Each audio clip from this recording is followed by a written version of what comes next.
Bien le bonjour les dingues, c'est Oz et vous êtes sur Oz Comics. Nouvelle vidéo, je refais mon DCU. On est sur la phase 3. Voilà, donc pour ceux qui prennent la série en cours de route, sachez qu'il y a une phase 1 et une phase 2. Vous retrouverez ces deux vidéos dans la playlist pause. À regarder avant d'attaquer celle-ci, parce que sinon vous n'allez rien comprendre. Et pour les initiés, qui n'ont pas besoin de plus d'explications quant à la nature de cette série, et bien c'est parti. Nous nous lançons dès à présent, ça va être très long. Voilà, pour l'instant c'est la phase la plus longue. Dans les trois, donc c'est pour ça que j'y vais sans attendre. La phase 3 s'ouvre sur un film Superman 3. Lois et Clark sortent ensemble, officiellement. Lois connaît le secret de Clark depuis Superman 2. Officiellement, Star Labs a été détruite dans l'affrontement de Superman et Metallo à la fin de Superman 2, mais ce que Superman ignore, c'est que, il y a des laboratoires encore plus conséquents, avec encore plus de moyens, plus de ressources, plus de techniques, plus de personnel, qui se sont ouverts sous le Pentagone, directement sous le Pentagone. Je vous rappelle que Star Labs était affilié à Lex Luthor, qui lui-même était affilié au gouvernement. Mais du coup, voilà, donc le gouvernement a tout récupéré, c'est directement sous le Pentagone. Il y a toujours une filière scientifique presque destinée entièrement à l'étude de Superman, qui se trouve sous le Pentagone. Ça, Superman l'ignore. Pour lui, Star Labs a été détruite avec Metallo, donc lui, il pense être tranquille. Il n'a toujours pas découvert que Luthor était derrière tout ça, puisque le PDG de Star Labs n'étant pas Luthor, c'est très difficile de faire le lien. Luthor, il a une excellente couverture. En plus de ça, il est assuré par le gouvernement américain, donc c'est très difficile de le faire tomber, Lex Luthor. Il a une excellente couverture. Et puis lui, de son côté, afin de renforcer cette couverture qu'il a, il va percer en politique. Il va essayer de percer en politique. Donc il a le soutien du gouvernement, donc ça l'aide. Et il va accéder à la mairie de Metropolis. Il va devenir maire de Metropolis, Lex Luthor. Pourquoi si rapidement? Parce qu'il est adoré des habitants de Metropolis. Les milliards qu'il a investis dans la reconstruction des villes après l'attaque Atlante, forcément, ça l'aide à obtenir une opinion très favorable de la part des Américains. Donc du coup, il est aimé par les Américains, Lex Luthor. Et en secret, il est à la tête de Star Labs et il effectue des expériences qui visent à découvrir qui est Superman et à essayer de le détruire. Mais ça, les Américains ne le savent pas, bien évidemment. Bizarro débarque sur Terre et sème la pagaille. Superman, pour l'affronter, il décide de ne pas faire ça dans les rues de Metropolis, parce que voilà, il sait que ça va être clairement destructeur, parce que Superman, il est persuadé d'avoir en face de lui un Kryptonien, parce qu'il présente exactement les mêmes pouvoirs à quelques différences près que lui. Donc il se dit, ce mec-là, c'est un Kryptonien, quoi. Donc l'affrontement va être dantesque. Donc Superman, qu'est-ce qu'il fait? Il prend Bizarro, il l'emmène sur la Lune. Affrontement sur la Lune, parce que j'ai envie de voir ça. Superman qui affronte Bizarro sur la Lune. Pourquoi sur la Lune? C'est stratégique, parce que la Lune, c'est l'opposé du Soleil, et Superman se dit que là, on est assez éloigné du Soleil, et que Bizarro, forcément, il sera affaibli. Lui aussi, pour le coup, Superman sera également affaibli, mais c'est un risque qu'il prend afin d'affaiblir son adversaire. C'est un combat très impressionnant, qui se termine en plein milieu de l'espace.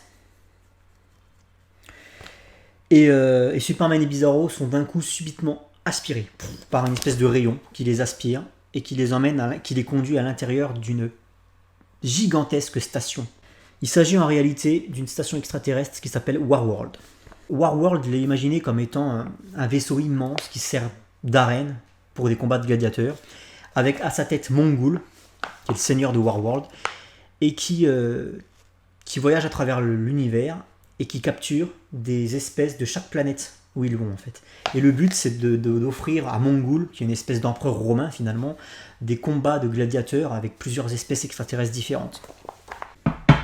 Sous le joug de Mongul, seigneur des lieux, Superman, affaibli, loin du soleil, est enfermé dans une geôle, Bizarro également enfermé dans une autre geôle, et ils devront participer à d'intenses combats à mort de gladiateurs en arène. Alors là, on a une histoire un petit peu à la Gladiator de Ridley Scott, c'est-à-dire qu'on a des gladiateurs, entre guillemets, des prisonniers qui sont enfermés dans leurs cellules, dans leurs geôles, et il y a des amitiés qui commencent à naître, parce qu'il y en a, voilà, ils sont enfermés, ils sont peut-être 2, 3, 4 par cellule, on imagine, et il y a des amitiés qui commencent à naître, ils commencent à se raconter un peu leur vie, etc. Qu'est-ce que tu faisais avant d'être enlevé par Mongul, etc. Et en cellule, Kal-El, il rencontre une jeune princesse Koriander qui a été, elle s'appelle Coriander. Elle a été enlevée de sa planète d'origine qui est Tamaran. C'est une jeune princesse, on imagine qu'elle a l'équivalent de 15-16 ans pour un terrien, pour une terrienne. Donc vous aurez compris qu'il s'agit de Starfire, sauf qu'elle n'est pas encore baptisée Starfire. Et également un Green Lantern, qui a été capturé parce que son anneau n'était plus chargé, donc il était très vulnérable, il s'est fait enlevé, capturé par Mongul. Et ce Green Lantern, c'est Sodamyat, de la planète de Daxam.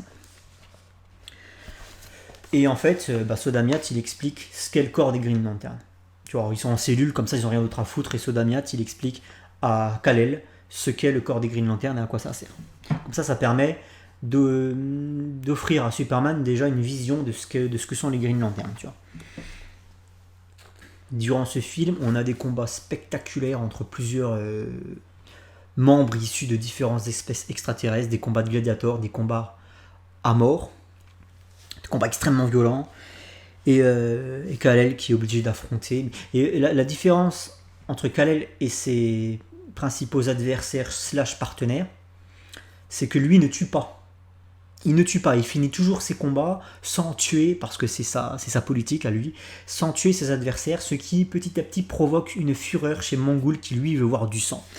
Il y a un combat entre Mongul et Bizarro. Mongul est persuadé que Bizarro est un ami de Superman, parce qu'au moment où ils se sont fait capturer les deux, ils étaient ensemble. Mongul n'est pas censé savoir qu'ils étaient en train de se battre, et ils ont été séparés lorsqu'ils ont été enfermés dans leurs geôles respectives. Et du coup, Mongul, en fait, en très gros, qui connaît le potentiel de Superman, il sait que c'est un Kryptonien, il connaît le potentiel que peut avoir un Kryptonien. Pour l'impressionner, il provoque un combat contre Bizarro et il l'élimine. Mongul élimine Bizarro sous les yeux de Superman qui est en cellule. Et Superman, lui, il aurait essayé d'empêcher ça, parce que même si Bizarro est censé être un méchant, entre guillemets, Superman, il est persuadé que Bizarro aurait pu lui apporter des réponses sur les questions qui se posent vis-à-vis de Krypton, parce que Superman pense que Bizarro est kryptonien. Ce qu'il ne sait pas, c'est que Bizarro n'est pas forcément kryptonien, mais ça, il le saura plus tard. Mais voilà, Superman, il est impuissant, et il voit Mongul qui décapite Bizarro, on ne sait pas, qu'il le met à mort très violemment. Donc Bizarro meurt. Pulvérisé des mains de Mongul en personne, juste pour impressionner donc Kal-El. Et là, on comprend également que Mongul, il rigole pas. Il peut tuer les kryptoniens à main nue. Donc c'est un adversaire de taille pour Superman. Superman qui s'affaiblit de jour en jour, prisonnier dans sa cellule. Et puis Mongul, il voit qu'il y a une espèce d'amitié naissante entre Superman et la jeune Coriander. Donc en fait, il les oblige à se battre. Voilà. Et Superman refuse une fois de plus de tuer Coriander. Et du coup, Mongul dit c'en est trop, maintenant, c'est toi contre moi. Voilà. Combat final entre Mongul et Superman. Le problème, c'est que Superman, il est affaibli, ça fait des jours qu'il a rien, qu'il est loin du soleil, qu'il s'éloigne de plus en plus du soleil en plus.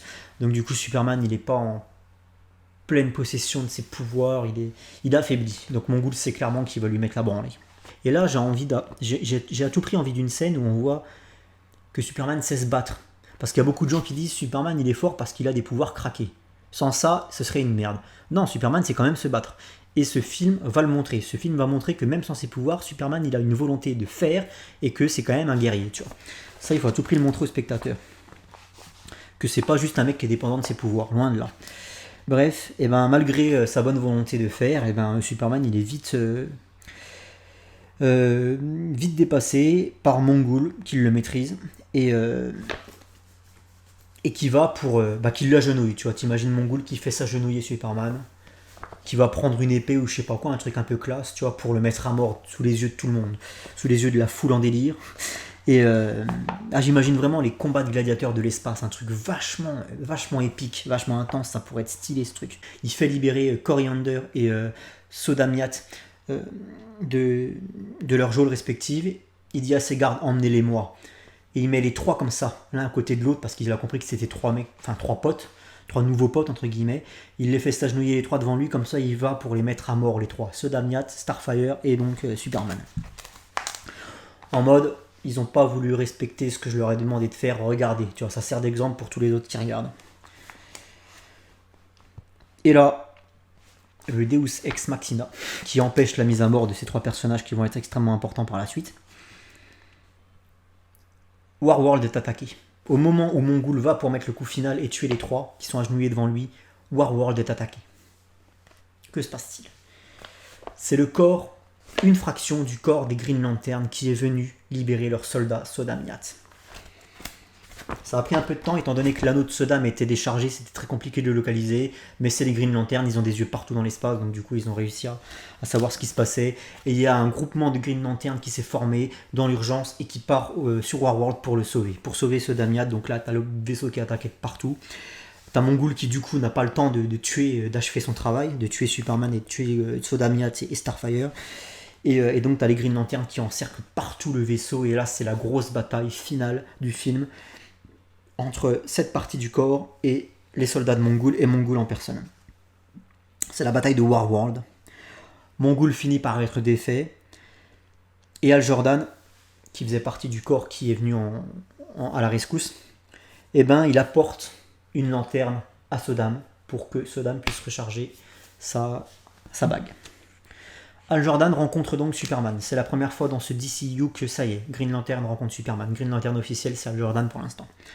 Hal Jordan rencontre Superman, donc rencontre au sommet, sur Warworld. Et Superman, il comprend tout le potentiel d'Hal Jordan, parce que Hal Jordan, avec sa bague, il sait absolument tout, quoi. La bague lui apporte quasiment l'omniscience. La bague des Green Lantern, elle te permet de parler un dialecte extraterrestre, ou en tout cas de te faire comprendre dans un dialecte qui n'est pas le tien, et de comprendre un dialecte qui n'est pas le tien. Elle te permet de voler forcément dans l'espace, de respirer dans l'espace, elle te permet de plein de choses. Elle t'offre une très très grande invulnérabilité. Bref, la bague des Green Lantern, c'est l'un des objets les plus puissants de l'univers d'ici. Et du coup, Superman, quand il comprend ça, il demande en très gros à Green Lantern s'il y a d'autres Kryptoniens dans l'espace qui auraient survécu à la destruction de Krypton. Parce que le Superman de ce DCU, il est resté beaucoup sur Terre en fait, il n'est jamais parti dans l'espace voir ce qui se passait. Tu vois, depuis le début du DCU, Clark Kent il est resté sur Terre parce qu'au final il veut défendre la Terre, il y a beaucoup de menaces sur Terre et il se dit si je fous le camp dans l'espace pour faire un truc pendant un mois ou deux, il va se passer une merde sur Terre et je vais m'en vouloir de pas être là. Donc du coup mon Superman à moi il reste sur Terre, il va jamais se balader à droite à gauche parce qu'il a un rôle de protecteur. Et donc du coup il voit Hal Jordan et lui demande, grâce à ta bague, dis-moi s'il y a d'autres Kryptoniens dans l'univers qui se seraient perdus ou qui auraient survécu à la destruction de Krypton. Et du coup Hal Jordan, la bague elle répond. La bague répond à Superman et elle lui dit qu'il y a 2 êtres kryptoniens qui ont été détectés dans l'intégralité de l'univers, connus des Green Lantern. 2 Kryptoniens vivants. Et Superman il trouve ça bizarre parce que lui, ok, mais qui est le deuxième, sachant que Bizarro s'est fait tuer par Mongul? Enfin, Bizarro qui n'est pas forcément un kryptonien, mais qui a des cellules kryptoniennes. Donc tu vois, Superman il se dit, la bague, elle m'a détecté moi, mais pourquoi elle a détecté Bizarro? Pourquoi elle détecte Bizarro alors qu'il est mort? Bizarre. Ça suscite donc le doute chez Superman. Fin du film, il retourne à Metropolis, voir Lois, etc., etc. On fait un petit peu avancer leur relation. Et voilà, fin du film Superman 3. Je voulais à tout prix un truc qui se déroule en dehors de Metropolis, histoire que ça change un peu, qu'on change un peu d'air. Et Mongul, c'est un ennemi extrêmement important de la mythologie Superman, donc je trouvais ça intéressant de l'exploiter. Sans ressortir le cliché du gros badass extraterrestre qui arrive et qui détruit tout sur Terre. Ça, on verra ça plus tard. Avec Darkseid notamment. Deuxième film de la phase 3, Batman 3. Beaucoup de choses à dire une fois de plus. Le film s'ouvre sur Batman et Robin, qui sont en pleine investigation en réalité. Ils sont en pleine investigation. Ils sont à la fin d'une investigation qu'ils ont menée en off. Voilà, le film s'ouvre sur la fin de leur enquête, qui les emmène tous deux dans une espèce de repère dans les bas-fonds de Gotham. Petite bicoque, petit repère. Et en fait, c'est le repère de Jarvis Tetch. Jarvis Tetch, c'est un tueur en série qui kidnappe des jeunes filles blondes de 8-10 ans, qui les viole et qui les met à mort. Voilà, c'est un tueur en série. Et donc Batman et Robin ont enquêté en off, hors film, sur ce Jarvis Tetch, et quand ils le rencontrent, quand ils le rencontrent enfin dans sa tanière, et ben ils voient que c'est un taré qui se déguise en chapelier fou avec un chapeau et qui kidnappe des gamines. T'as d'ailleurs une gamine qui est là, qui est kidnappée, qui est bâillonnée, qui est en larmes. On imagine qu'il lui a fait subir des sévices sexuels, enfin des trucs horribles, inimaginables. Et donc Batman et Robin sont là pour mettre hors d'état de nuire Jarvis Tetch. Il n'y a quasiment aucun combat, parce que Jarvis Tetch physiquement il vaut rien. Il n'y a quasiment aucun combat, le chapelier est très très vite maîtrisé, et du coup il est livré à Gordon. Voilà. C'est le début du film. Logo, Batman 3. Et là il y a les premières remises en question du jeune Robin sur la façon d'agir avec les criminels. C'est-à-dire que Robin il se dit, attends, cette crevure de Jarvis Tetch, il a violé, il a tué des gamines de 8 ans, sous prétexte que c'était c'est Alice au Pays des Merveilles. Et là, il va juste passer devant un juge qui va lui mettre 20 ans de prison, et dans 20 ans, il est de nouveau libre. Et tu vois, Robin, il a cette vision, Robin, il a ce sentiment que l'injustice règne dans le monde, en fait. Et ses parents se sont fait tuer par le Joker, et le Joker qui est toujours en liberté, même si Batman enquête de temps en temps pour savoir où il se trouve. Le Joker est toujours en liberté, perdu quelque part dans Gotham, il ne fait pas parler de lui forcément, il est là tapis dans l'ombre. Il y a une espèce de menace qui pèse sur Gotham parce qu'on sait qu'il y a le Joker qui est quelque part, qui a déjà agi, qui a tué les Grayson, mais qui depuis se terre dans le silence, se mure dans le silence, se terre. Qu'est-ce qu'il prépare tu vois. Et du coup, dit qu'il a... Il a ses remords, il se dit putain, entre le fils de pute de clown qui a tué mes parents et qui est en liberté, et, j'ai l'impression que personne n'a fait quoi que ce soit pour le retrouver. Lui, il a Jarvis Tetch qui viole et tue des gamines et il va prendre 8 ans de prison, tu vois, il a cette amertume, Robin, tu vois. Pour lui, il faudra aller plus loin dans le jugement. Jarvis Tetch ne mérite pas la prison d'après lui, mais la mort, comme celle qu'il a infligée à toutes ses fillettes. Batman tente de le raisonner en expliquant que ce n'est pas à eux de faire les juges, et que tuer les criminels ne résoudrait pas le problème. Voilà, c'est la fameuse phrase de Batman, si tu tues un assassin, si tu tues un meurtrier, le nombre de meurtriers dans le monde ne change pas. Voilà.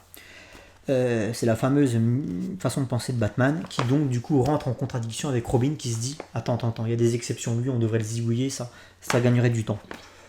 Je suis assez d'accord avec cette vision de la justice, mais et là beaucoup d'entre vous vont me dire Dick Grayson ne réagirait pas comme ça. Vous allez comprendre pourquoi en fait au cours de mon DCU, mon Dick Grayson réagit de manière un peu plus violente que le Dick Grayson qu'on connaît dans les comics ou dans les dessins animés. Alors qu'ils patrouillent un soir ensemble, ils aperçoivent une jeune femme déguisée en chat sortir d'un appartement avec des bijoux. Elle a des bijoux, tu vois, elle a volé des bijoux, on imagine, dans une table de chevet ou je sais pas quoi. Et du coup, elle a mis des colliers de perles autour de son cou, elle a des bagues plein les doigts, mais elle est déguisée en chat, cette femme. Et elle sort par la fenêtre comme ça, elle les voit pas, hop, elle escalade le mur et elle se casse. Et là, Batman et Robin, ils la voient forcément, ils la prennent en chasse. Course-poursuite entre Batman, Robin et Catwoman. Course-poursuite, le jeune Robin qui glisse, qui manque de tomber, Batman qui le récupère avec le grappin ou alors qui saute dans le vide pour le récupérer, hop, il balance son grappin, du coup ils perdent 30 secondes et du coup Catwoman elle en profite pour s'échapper et disparaître dans la nuit. Donc là t'as Batman qui commence un petit peu à engueuler Robin en lui disant tu peux pas faire attention, on a perdu celle qu'on était en train de pourchasser, voilà, la prochaine fois fais gaffe, tu vois.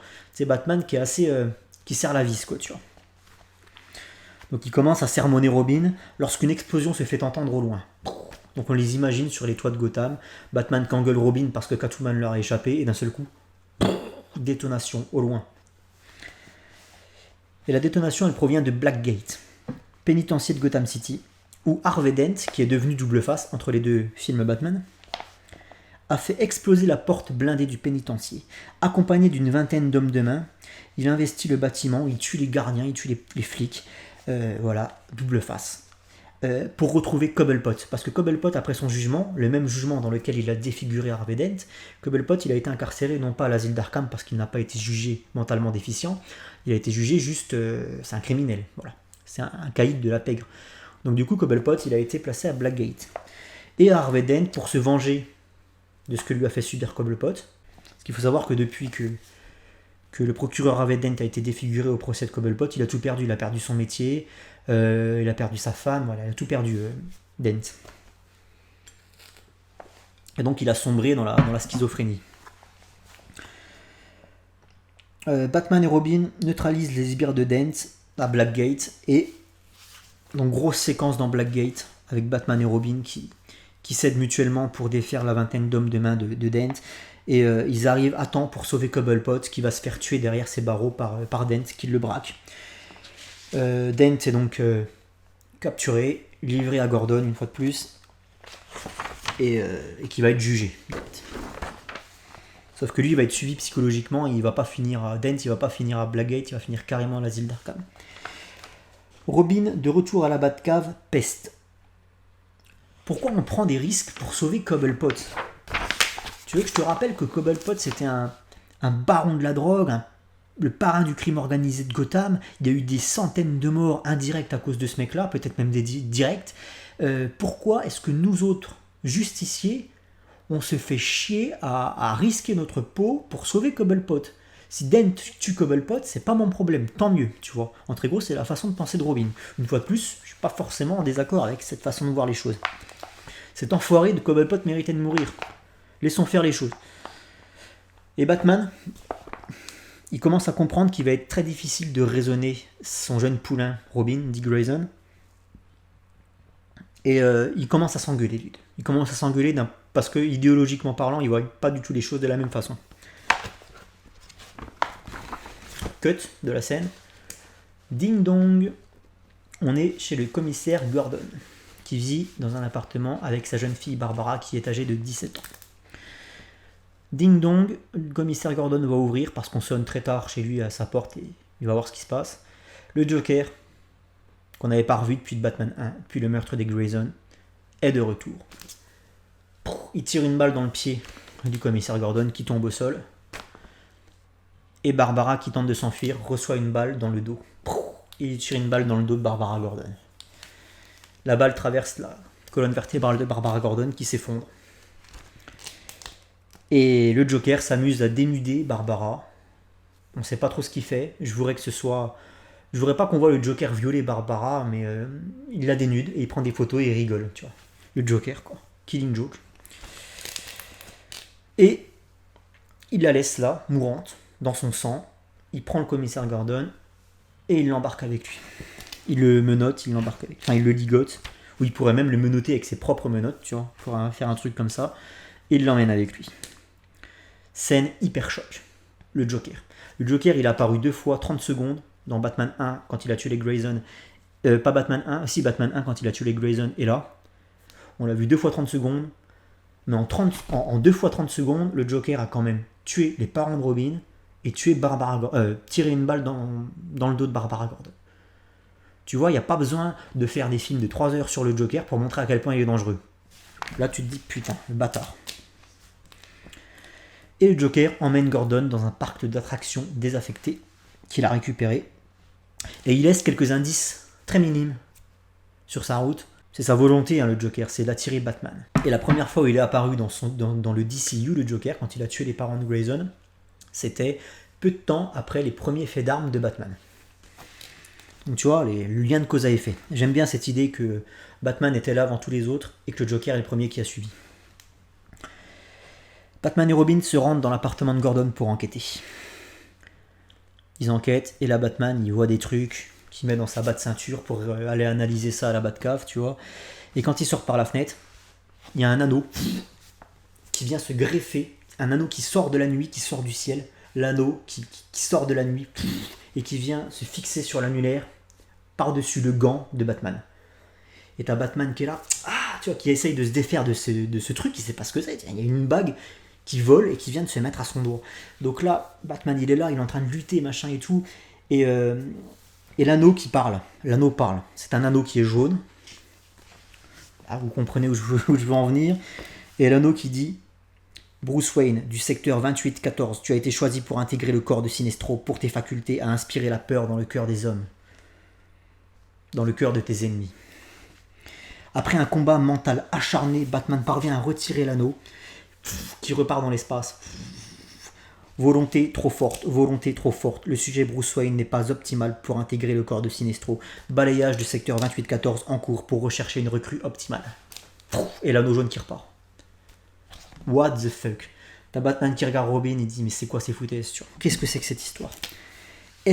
Estomaqués par ce qu'il vient de se produire, Batman et Robin retournent à la Batcave pour terminer leur investigation qui les mène à Amusement Mile. Amusement Mile, c'est le parc d'attractions où est retenu le Joker par Gordon. Batman décide de confronter le Joker seul, c'est-à-dire que Batman essaye que le Joker est là-bas.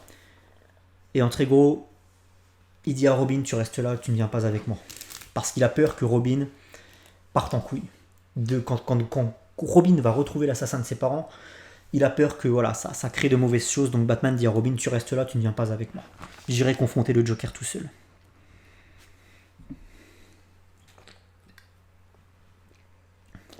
Dick Grayson, il est furieux. Il est furieux.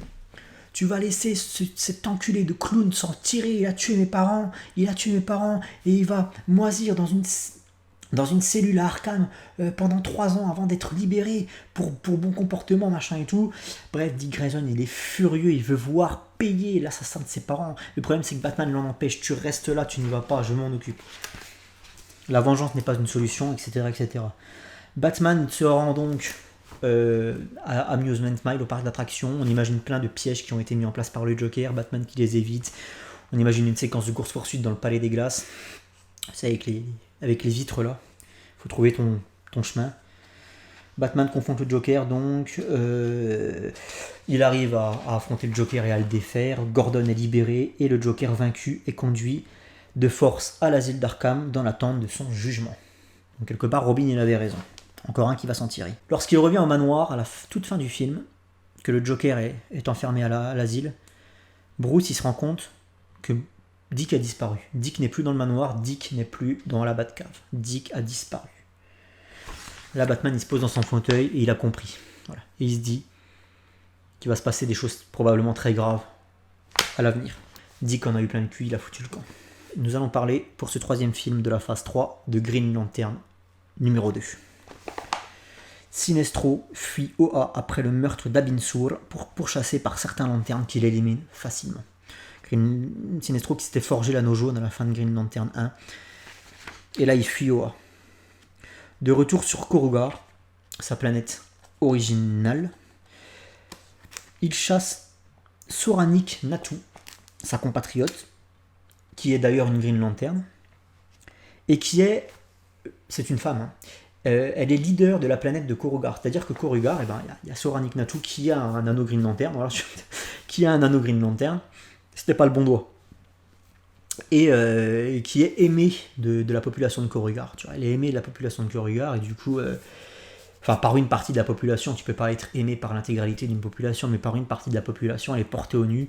Et du coup, Sinestro, quand il retourne sur Korugar, toi, tu fous le camp. Il la combat et il la déglingue très facilement. Il la chasse de la planète.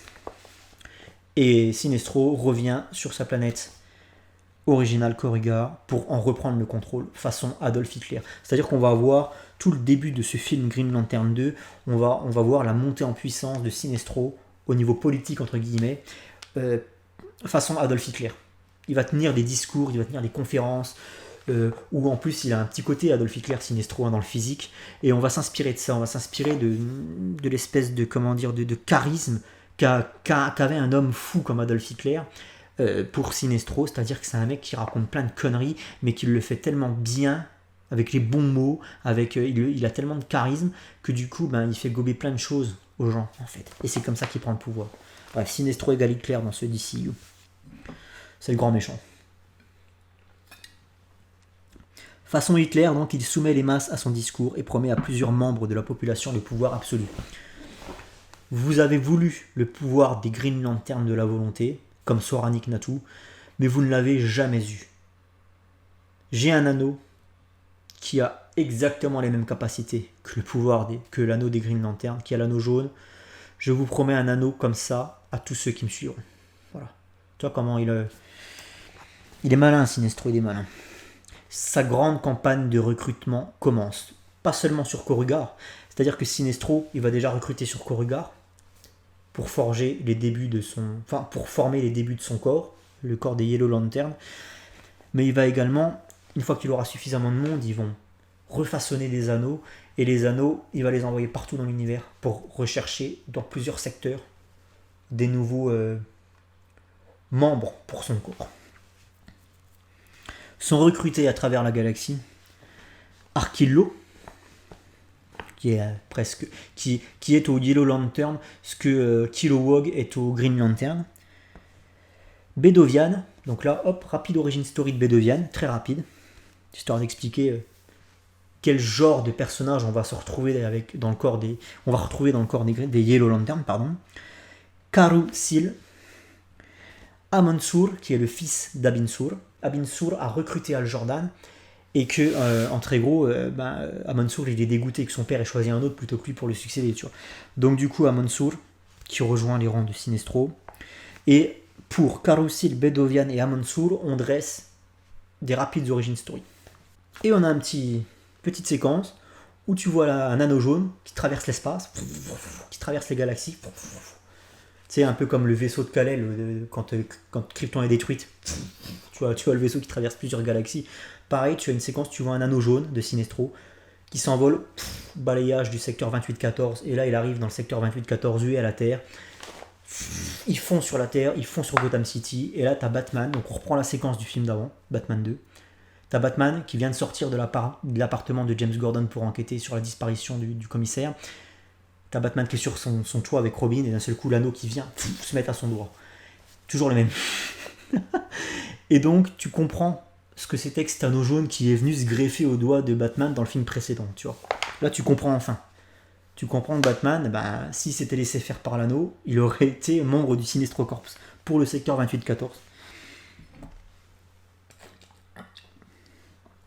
En parallèle, la planète Thanagar, qu'on a vu dans le premier Green Lantern, est attaquée par les forces d'Apocalypse, Darkseid.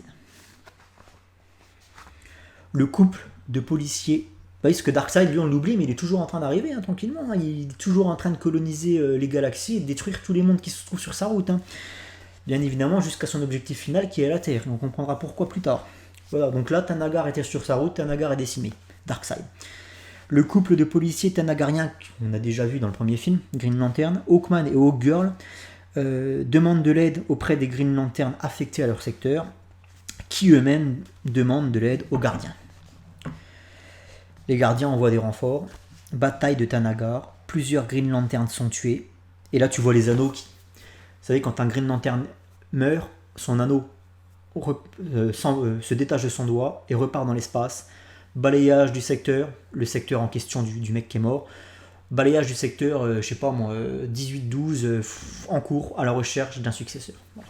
Et là, tu vois plusieurs anneaux, comme ça, qui s'envolent, littéralement. Ça veut dire qu'il y a beaucoup de morts. Toi, tu peux montrer la violence d'une bataille Green Lantern, toute la violence d'une guerre, juste sans montrer un seul corps, sans montrer une seule mort, mais juste avec une putain de séquence épique, entre guillemets, une séquence forte visuellement où tu as plein d'anneaux comme ça qui s'envolent. Balayage du secteur 18, balayage du secteur 176, balayage du secteur 2814, plein d'anneaux comme ça qui s'envolent pour rechercher des successeurs. Juste une séquence comme ça, ça peut être extrêmement puissant visuellement et tu te dis, là il y a des morts et là ça craint. Alors les gardiens, ils ont plein de trucs à gérer. Ils ont la formation du corps de Sinestro qui est en train de recruter partout. Ils ont surtout Darkseid qui vient de détruire Thanagar tranquillement. Et là, ils voient que Darkseid, s'ils continuent, ils arrivent à peu près à anticiper là où va aller Darkseid. Et du coup, les gardiens, ils décident de recruter en masse dans le secteur 28-14. Parce que c'est là où semble se diriger clairement Darkseid. Et les gardiens, ils sont pas cons. Les gardiens, ils sont omniscients. Les gardiens savent que dans le secteur 28-14, il y a un dénommé Superman qui existe. Et les gardiens comprennent que Superman fait partie des seuls êtres dans l'univers capables d'affronter Darkseid et de le vaincre. Donc du coup, c'est là où se porte l'attention des gardiens, c'est le secteur 28-14, la planète Terre, et là ils recrutent en masse. Ils sont recrutés pour venir consolider le corps Guy Gardner, John Stewart, Kyle Rayner, Simon Baz et Jessica Cruz.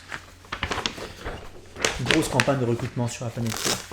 Et vous avez remarqué que l'ordre dans lequel je les ai cités, c'était leur ordre d'apparition au niveau de l'histoire des Green Lantern.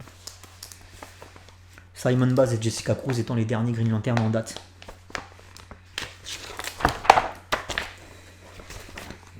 À moins qu'il y en ait eu des nouveaux dans Rebirth, mais je lis pas Rebirth.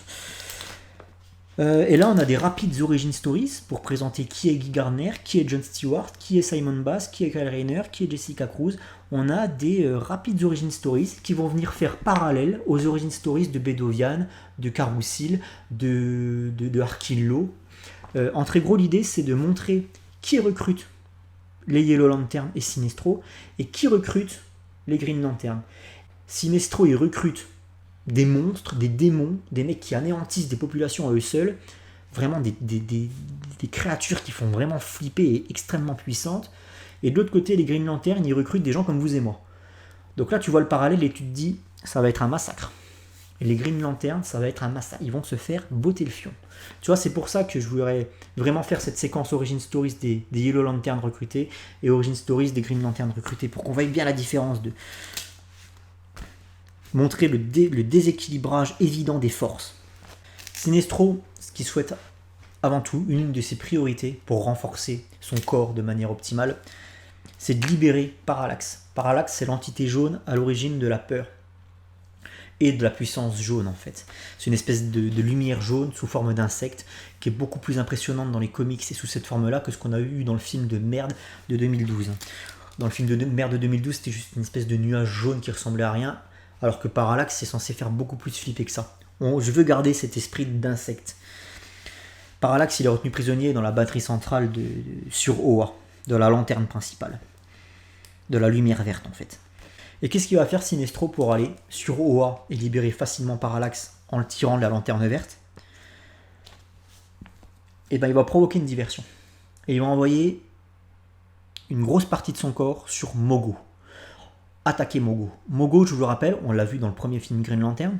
Le mien, hein, pas celui de 2011, attention. Mogo, c'est une planète qui fait partie intégrante du corps des Green Lantern. L'anneau de Mogo se trouve à l'intérieur de la planète, c'est le noyau. En fait, le noyau de la planète Mogo, c'est un anneau. Voilà. Parce que forcément, elle n'a pas de doigts, donc c'est compliqué de mettre un anneau. Mais Mogo, voilà, c'est tout un écosystème, c'est une planète carrément complète qui fait partie du corps des Green Lantern. Et Mogo, elle a une importance capitale dans la mythologie Green Lantern, c'est-à-dire que c'est grâce à la puissance et l'énergie de cette planète que les anneaux, lorsque les porteurs sont morts, ont la capacité d'aller en chercher des nouveaux. Si Mogo est détruite, si Mogo n'existe plus, les Green Lantern ne peuvent plus remplacer leurs morts. D'où, et Sinestro le sait, parce que Sinestro il faisait partie du corps des Green Lantern, donc il connaît toutes leurs faiblesses. C'est pour ça qu'il est redoutable. Et donc il dit, je vais attaquer Mogo, je vais faire semblant d'attaquer Mogo, je vais envoyer un gros détachement là-bas, parce que là ça va les mettre en panique. Donc ils vont clairement envoyer énormément de renforts sur Mogo, parce qu'il faut à tout prix que la planète reste en vie, sinon ils sont morts. Si Mogo est détruite, le corps des Green Lantern, après c'est plus qu'une question de temps. Voilà, t'as plus qu'à les tuer, et il n'y aura pas de successeur. Donc, easy. Et donc du coup, les gardiens c'est ce qu'ils font. C'est ce qu'ils font, parce qu'ils ont beau être omniscients, malheureusement il y a des choses qu'ils n'arrivent pas à prévoir, sinon il n'y aurait pas de comics Green Lantern. Si les gardiens étaient omniscients au point de tout savoir, tout anticiper, il n'y aurait pas d'histoire, hein, il n'y aurait pas de BD, il n'y aurait pas de film, il n'y aurait rien. Voilà. Donc les gardiens se font avoir un petit peu comme des bleus, sans mauvais jeu de mots d'ailleurs, parce qu'ils le sont complètement bleus. Et du coup, ils envoient masse de Green Lantern défendre Mogo, quitte à dénuder Oa. Oa qui est la planète des Green Lantern, le siège des Green Lantern. Et du coup, Oa, elle se retrouve un petit peu esselée. Il n'y a plus grand monde pour la défendre, si ce n'est les nouvelles recrues, parce que les recrues, elles sont formées sur Oa. Donc les Kyle Rayner, les Jessica Cruz, les Simon Baz, ils sont là en train d'être formés par Kilowog. Ils sont sur Oa, mais il n'y a plus qu'eux pour défendre Oa, ce qui est clairement insensé. Et donc du coup, Sinestro, il a le champ libre. Il attaque Oa avec une partie extrêmement importante de son corps, beaucoup plus que le détachement qu'il a envoyé sur Mogo pour faire diversion. Il attaque Oa. Il y a des dizaines et des dizaines de Green Lantern qui meurent. Donc là, pareil, les ados qui s'envolent pour rechercher des nouvelles recrues. Dans l'affrontement meurent Jessica Cruz et Simon Baz pour le secteur 28-14. Il y en a plein d'autres. Il y a également l'écureuil BDG qui meurt. Il y a plein de Green Lantern qui meurent. Et pour le secteur 28-14, meurent Simon Baz et Jessica Cruz. Pourquoi ces deux-là ? Parce que je suis un puriste et j'estime que, même si j'adore Simon Baz, j'adore son style, j'aime beaucoup Simon Baz, c'est les Green Lantern du retard, c'est les Green Lantern New 52, et il n'y a malheureusement pas la place pour eux. Donc, je les ai présentés, voilà, j'ai dit ils existent, mais maintenant ils meurent. Dans le même film, ils sont présentés et ils meurent. Comme ça, il y a un peu d'impact aussi émotionnel. c'est prendre les gens au dépourvu, hein. Tu leur présentes des personnages, les gens se disent « Ah, je l'aime bien lui, j'espère qu'il va aller loin ». Et un petit peu façon Game of Thrones, dans le même épisode, bam, tu le butes. Voilà, sans concession aucune, j'aime bien cette idée.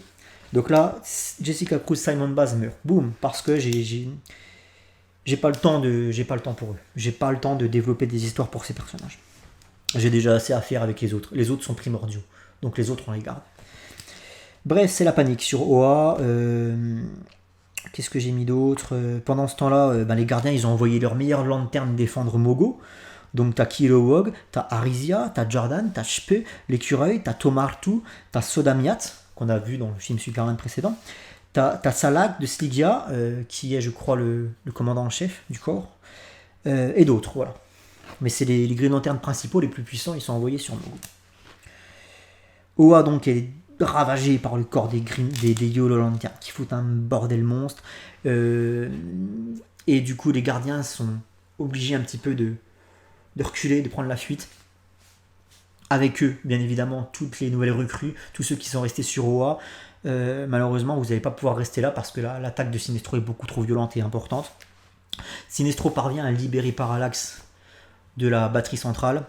Parallax, donc, est à nouveau entre les mains de Sinestro. Et là, ça sent la merde pour les Green Lanterns. Et du coup, les gardiens, ils se replient avec tous les lanternes sur Mogo. Mogo devient le nouveau QG.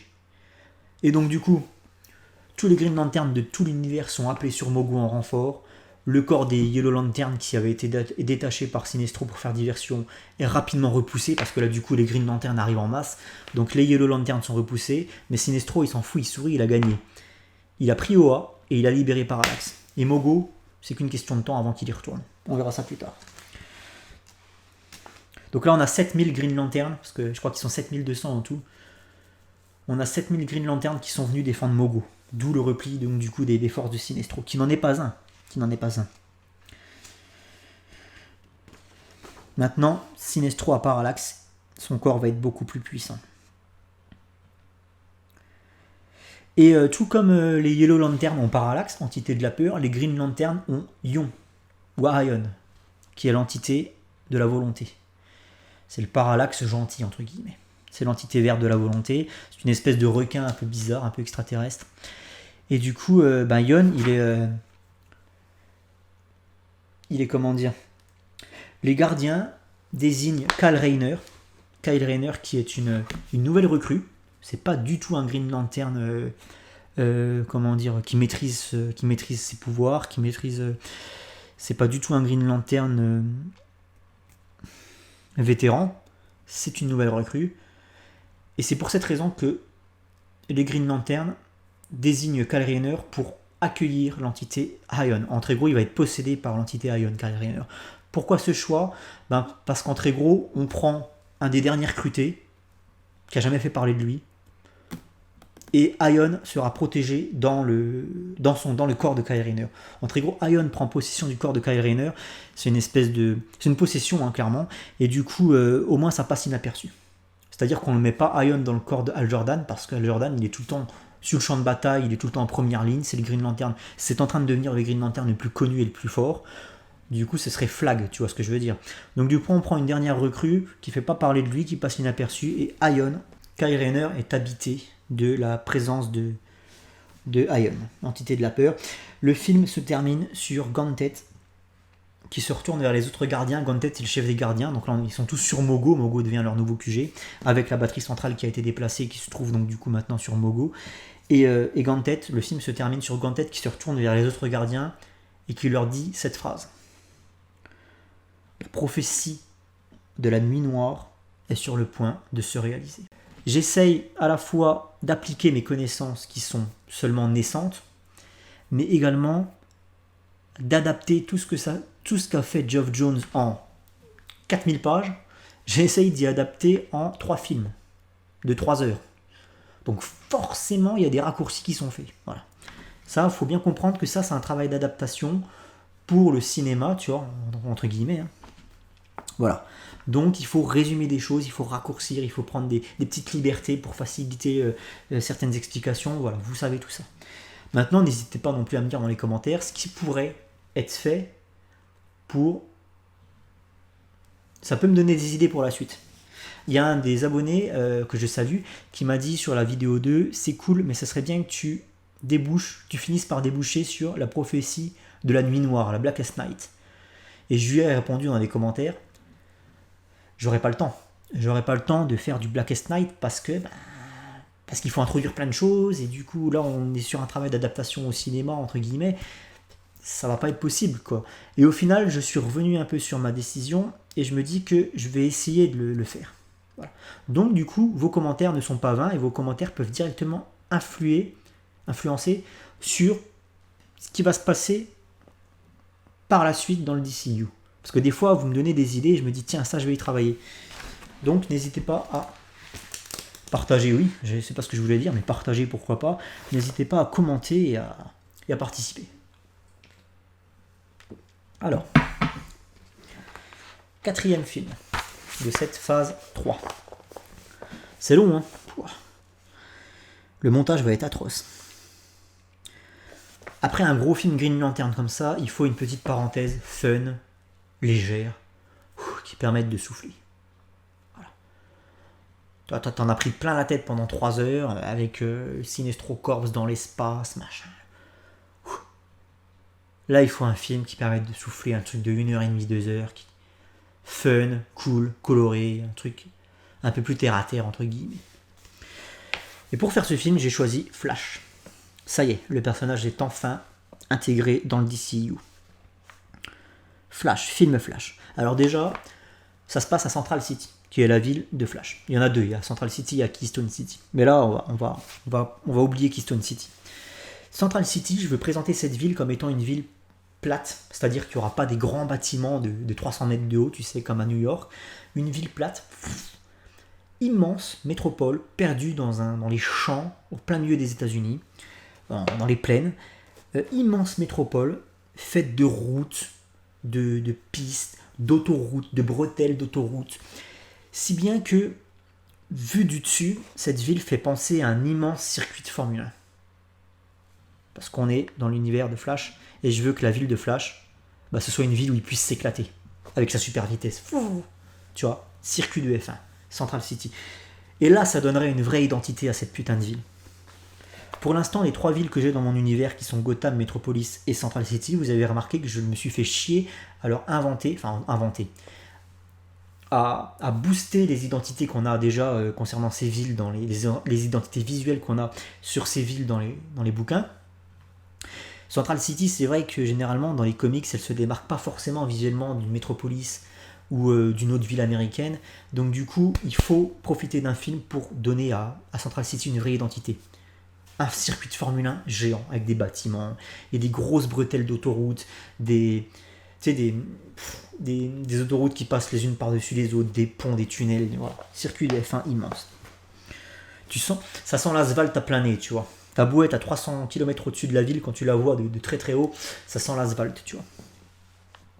Barry Allen est déjà en couple avec Iris West. Voilà. Comme ça évite les foutaises. Ils sont déjà en couple, très bien, c'est acté, c'est comme ça. Alors, rapide, bien évidemment, un flashback sur les origin story de Barry Allen. Donc on voit que quand il était jeune, quand il était enfant, il a assisté à la mort de sa mère en rentrant de l'école, dans le salon de la maison familiale, possiblement assassiné par le père Henry Allen. Voilà. Apparemment c'est Henry Allen qui l'aurait tué, mais lui il l'a pas vu, personne ne l'a vu faire.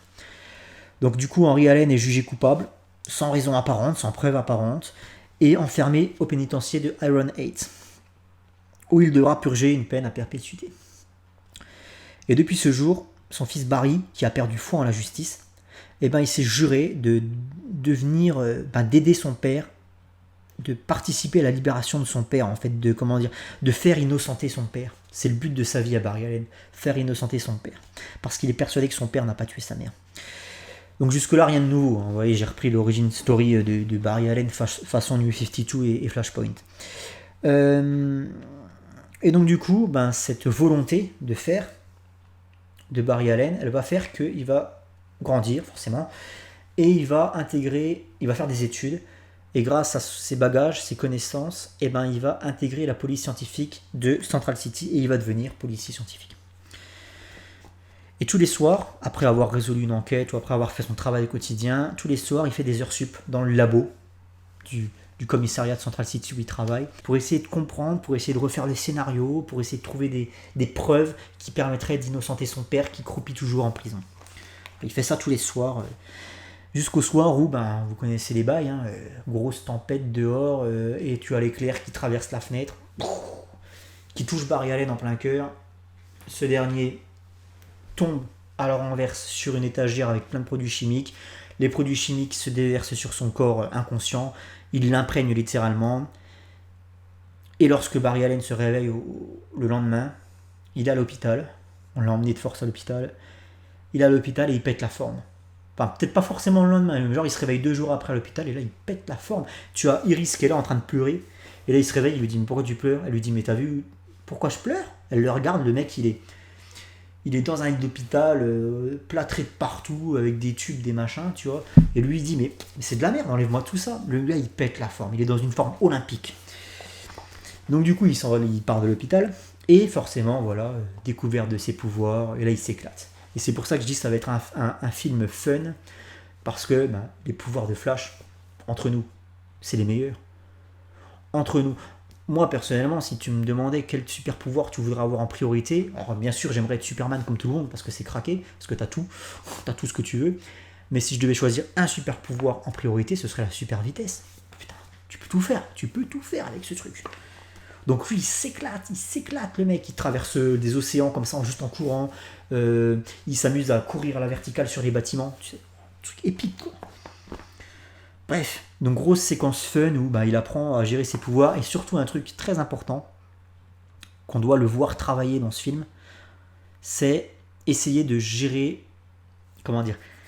essayer d'anticiper une situation dans sa tête. Parce que c'est bien marrant d'avoir la super vitesse, mais il faut réfléchir plus vite encore que tu n'agis.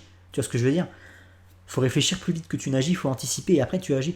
Et du coup, ça demande un travail d'adaptation et ça demande un vrai travail à ce niveau-là. Et c'est là où il va en chier le plus, Barry Allen. C'est de coordonner son cerveau et sa réflexion à ses gestes. Donc ça, c'est vraiment le gros du film au niveau de l'entraînement. Ensuite. Les Lascars, menés par Captain Cold, qui est leur chef.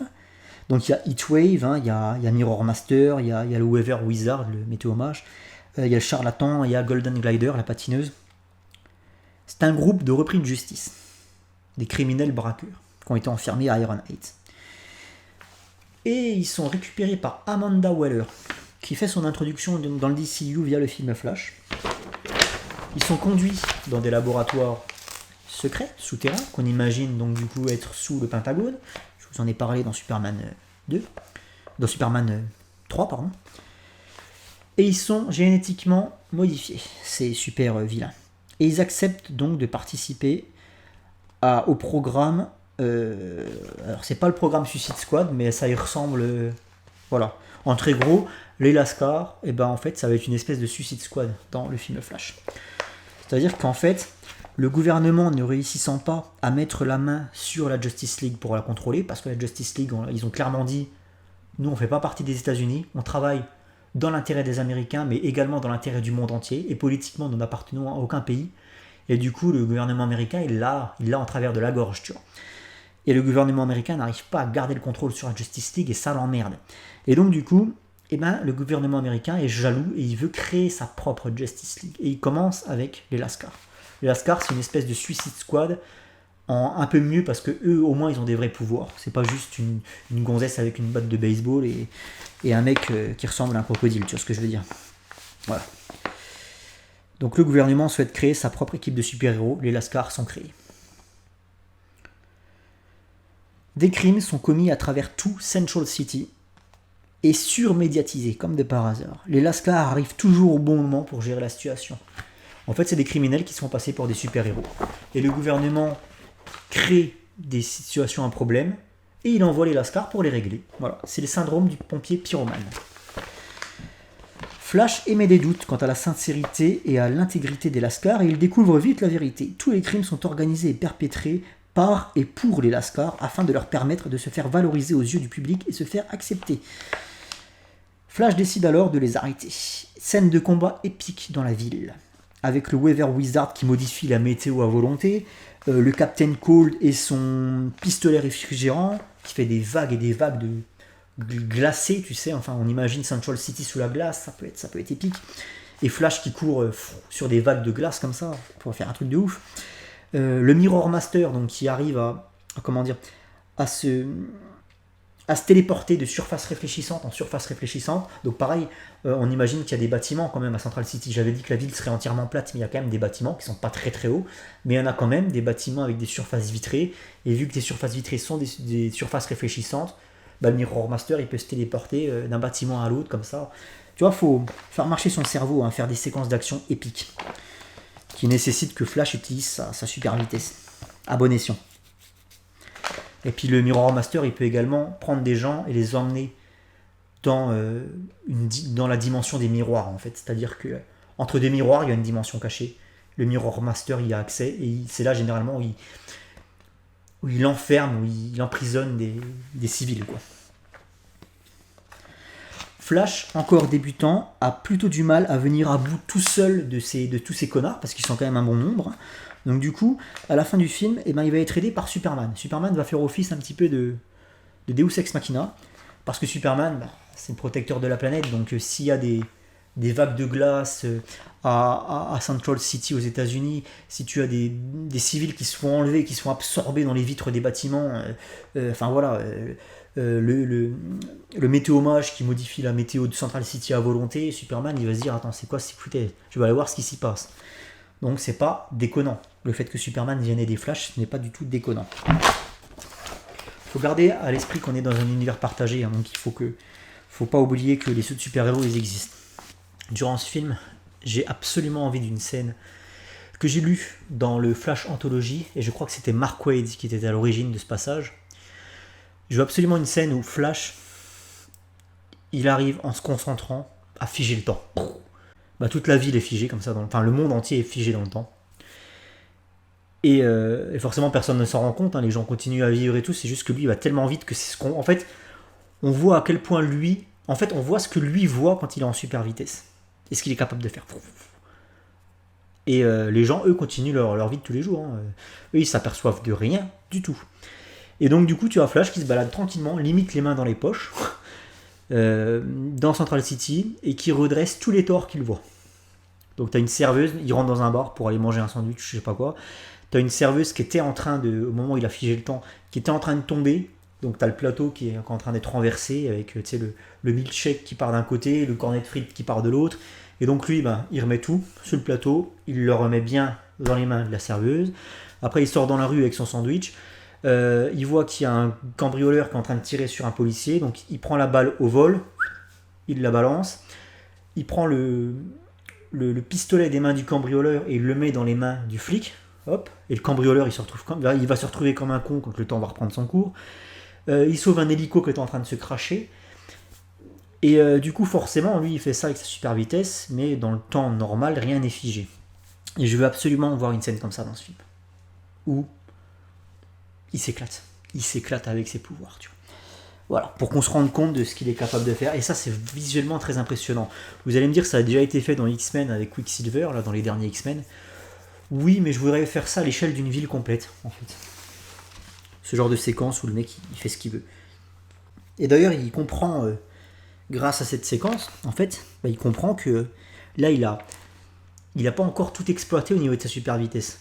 Parce que d'habitude il va très très vite, mais là il a littéralement figé le temps, donc du coup il se dit mais attends, je suis capable d'aller jusqu'où comme ça. Donc il commence à prendre conscience que ça se trouve il peut carrément interférer sur le temps.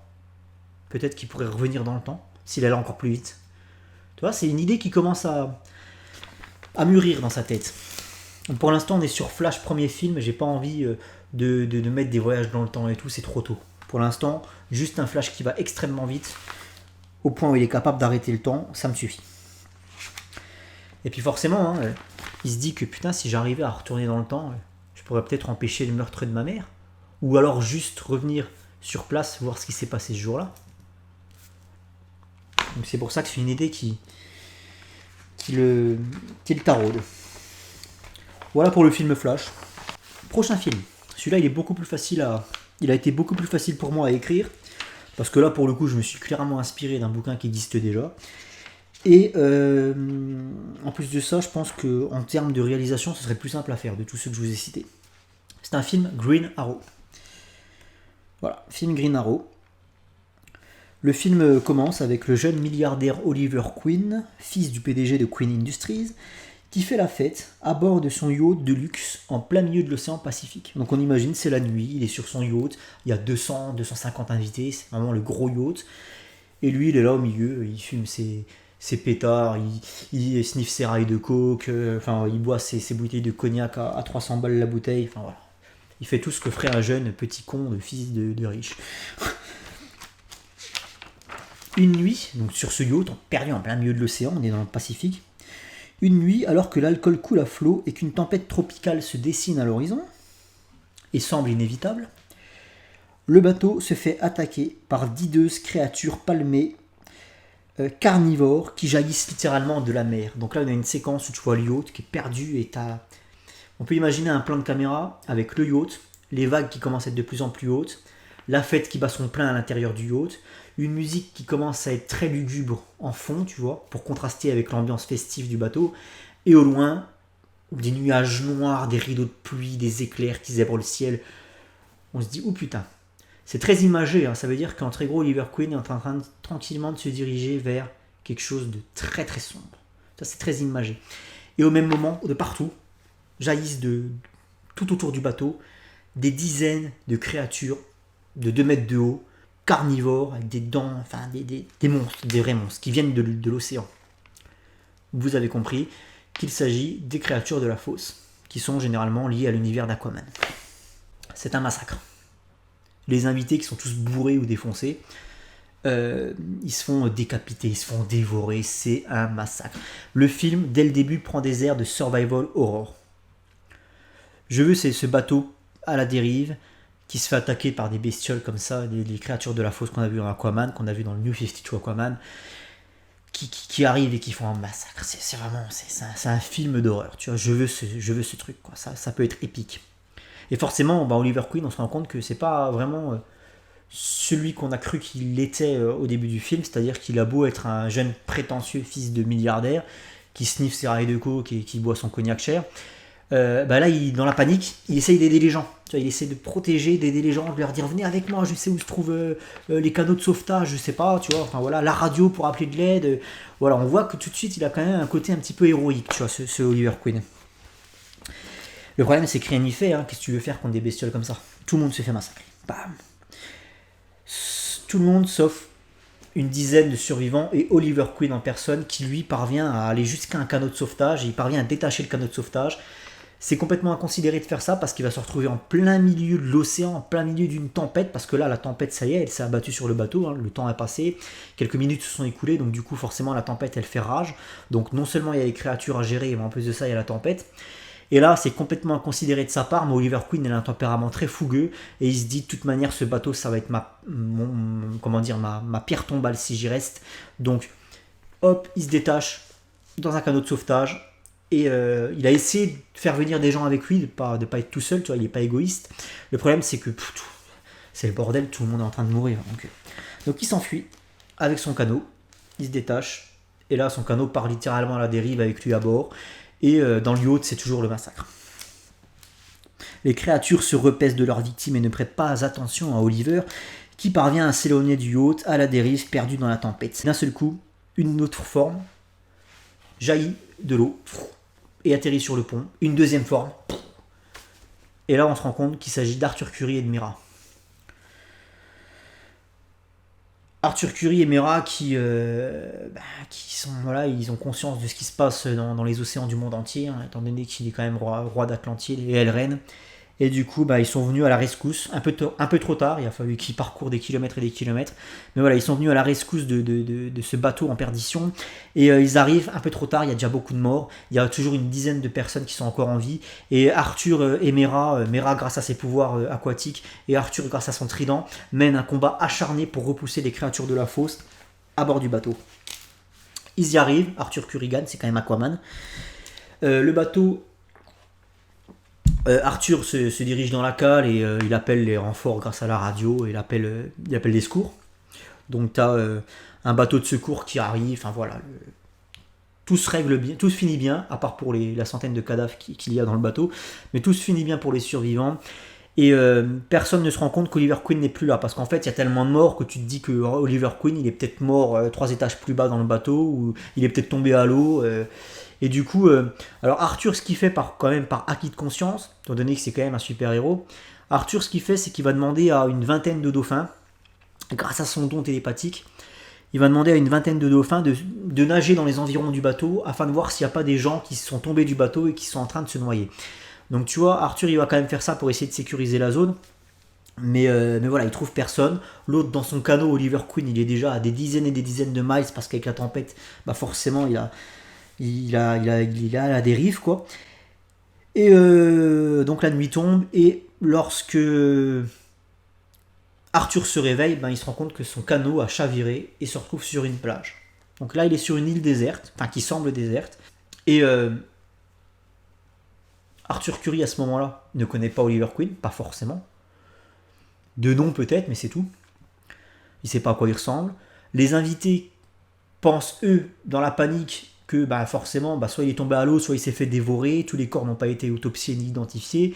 Bref, Oliver Queen n'existe plus, mais c'est pas en soi, comment dire, tout le monde s'en fout un peu, quoi. Je veux dire, il y a d'autres choses à traiter avant, quoi. Personne se dit qu'Oliver Queen est sur une île déserte quelque part et qu'il faut aller l'aider. Tu vois, personne se dit ça. Il faut déjà autopsier les corps, identifier, voilà. Et donc du coup, Oliver Queen, il est tout seul comme un con sur son île déserte. Donc là, il va apprendre les rudiments de la survie. Donc ça va être un film qui a eu une première partie Survival Horror, et là qui va devenir Survival tout court. On est sur une île déserte, il faut apprendre à survivre. Oliver Queen, étant donné que c'est un fils de riche, il a participé à beaucoup d'activités sportives dans sa vie. Il a fait du golf, de l'équitation, il a fait du tir à l'arc.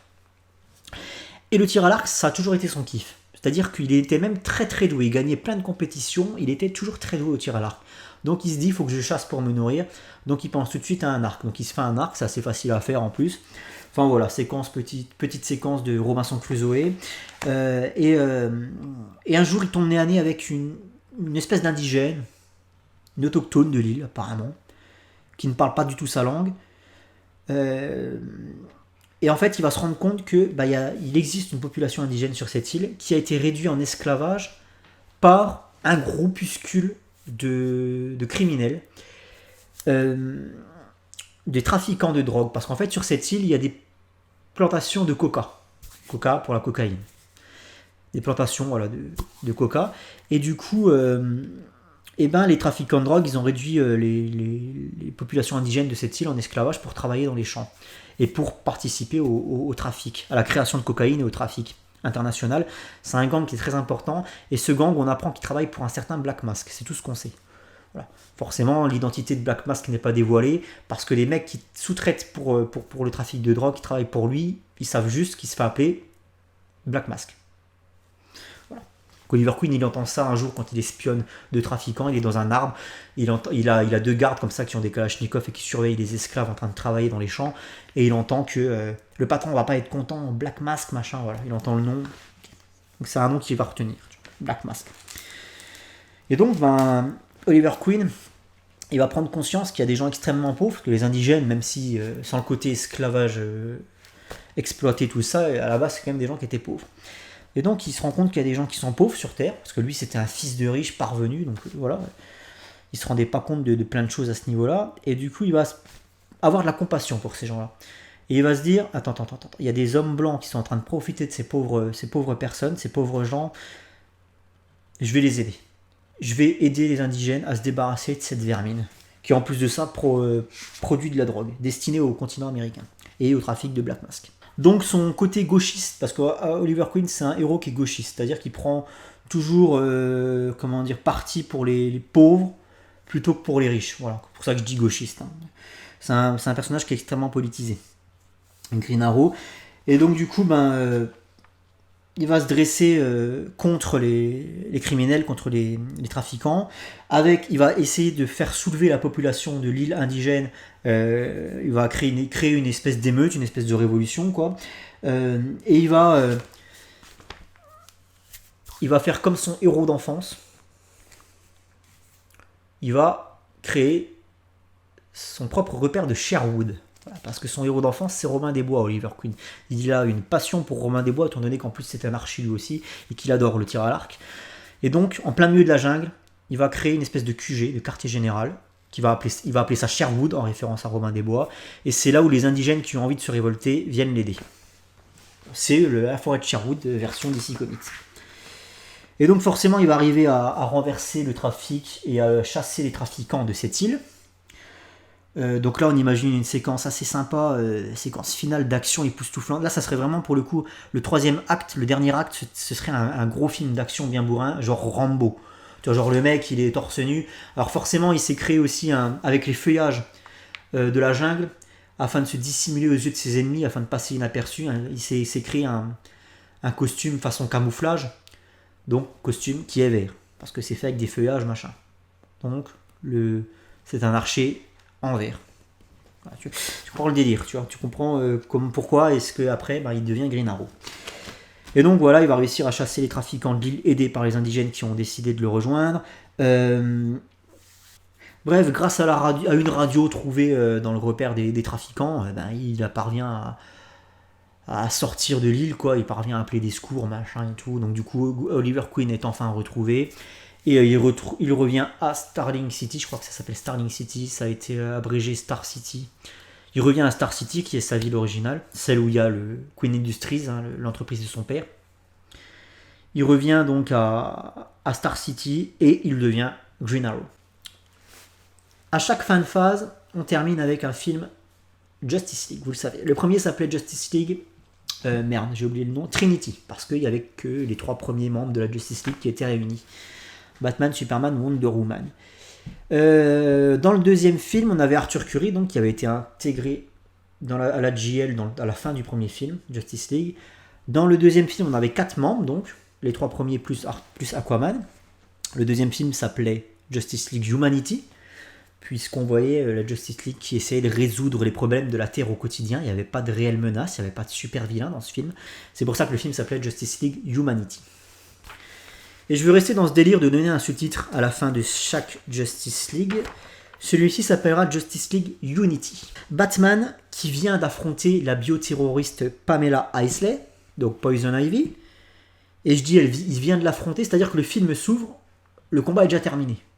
Le film s'ouvre, Pamela Isley est sous contrôle, elle est emmenée de force dans la Batmobile, un petit peu comme ce que tu as dans Arkham Knight. Et donc tu as Poison Ivy qui est enfermée dans la Batmobile et Batman qui la livre au GCPD. Et là vous allez dire, Oz, tu vas pas commencer le film avec un combat qu'on ne verra pas. Si. Pourquoi ? Parce que j'ai d'autres choses à faire avec Pamela Isley. On les fera plus tard. Il y a des choses à montrer. Pamela Isley, c'est quand même un personnage que j'aime beaucoup dans l'univers de Batman. En fait, il faut que je l'introduise dans ce film-là. Mais vu que c'est un film Justice League Unity, il ne faudrait pas développer son background, c'est pas du tout l'ennemi principal de ce film, loin de là, vous allez voir, rien du tout, rien à voir. Hein. Donc du coup, il fallait que j'introduise Poison Ivy, donc j'ai introduit via la séquence d'intro du film Justice League Unity. Batman l'a déjà maîtrisé, il l'emmène directement via la Batmobile au GCPD. Il sort du GCPD et il entend une femme qui hurle dans la rue.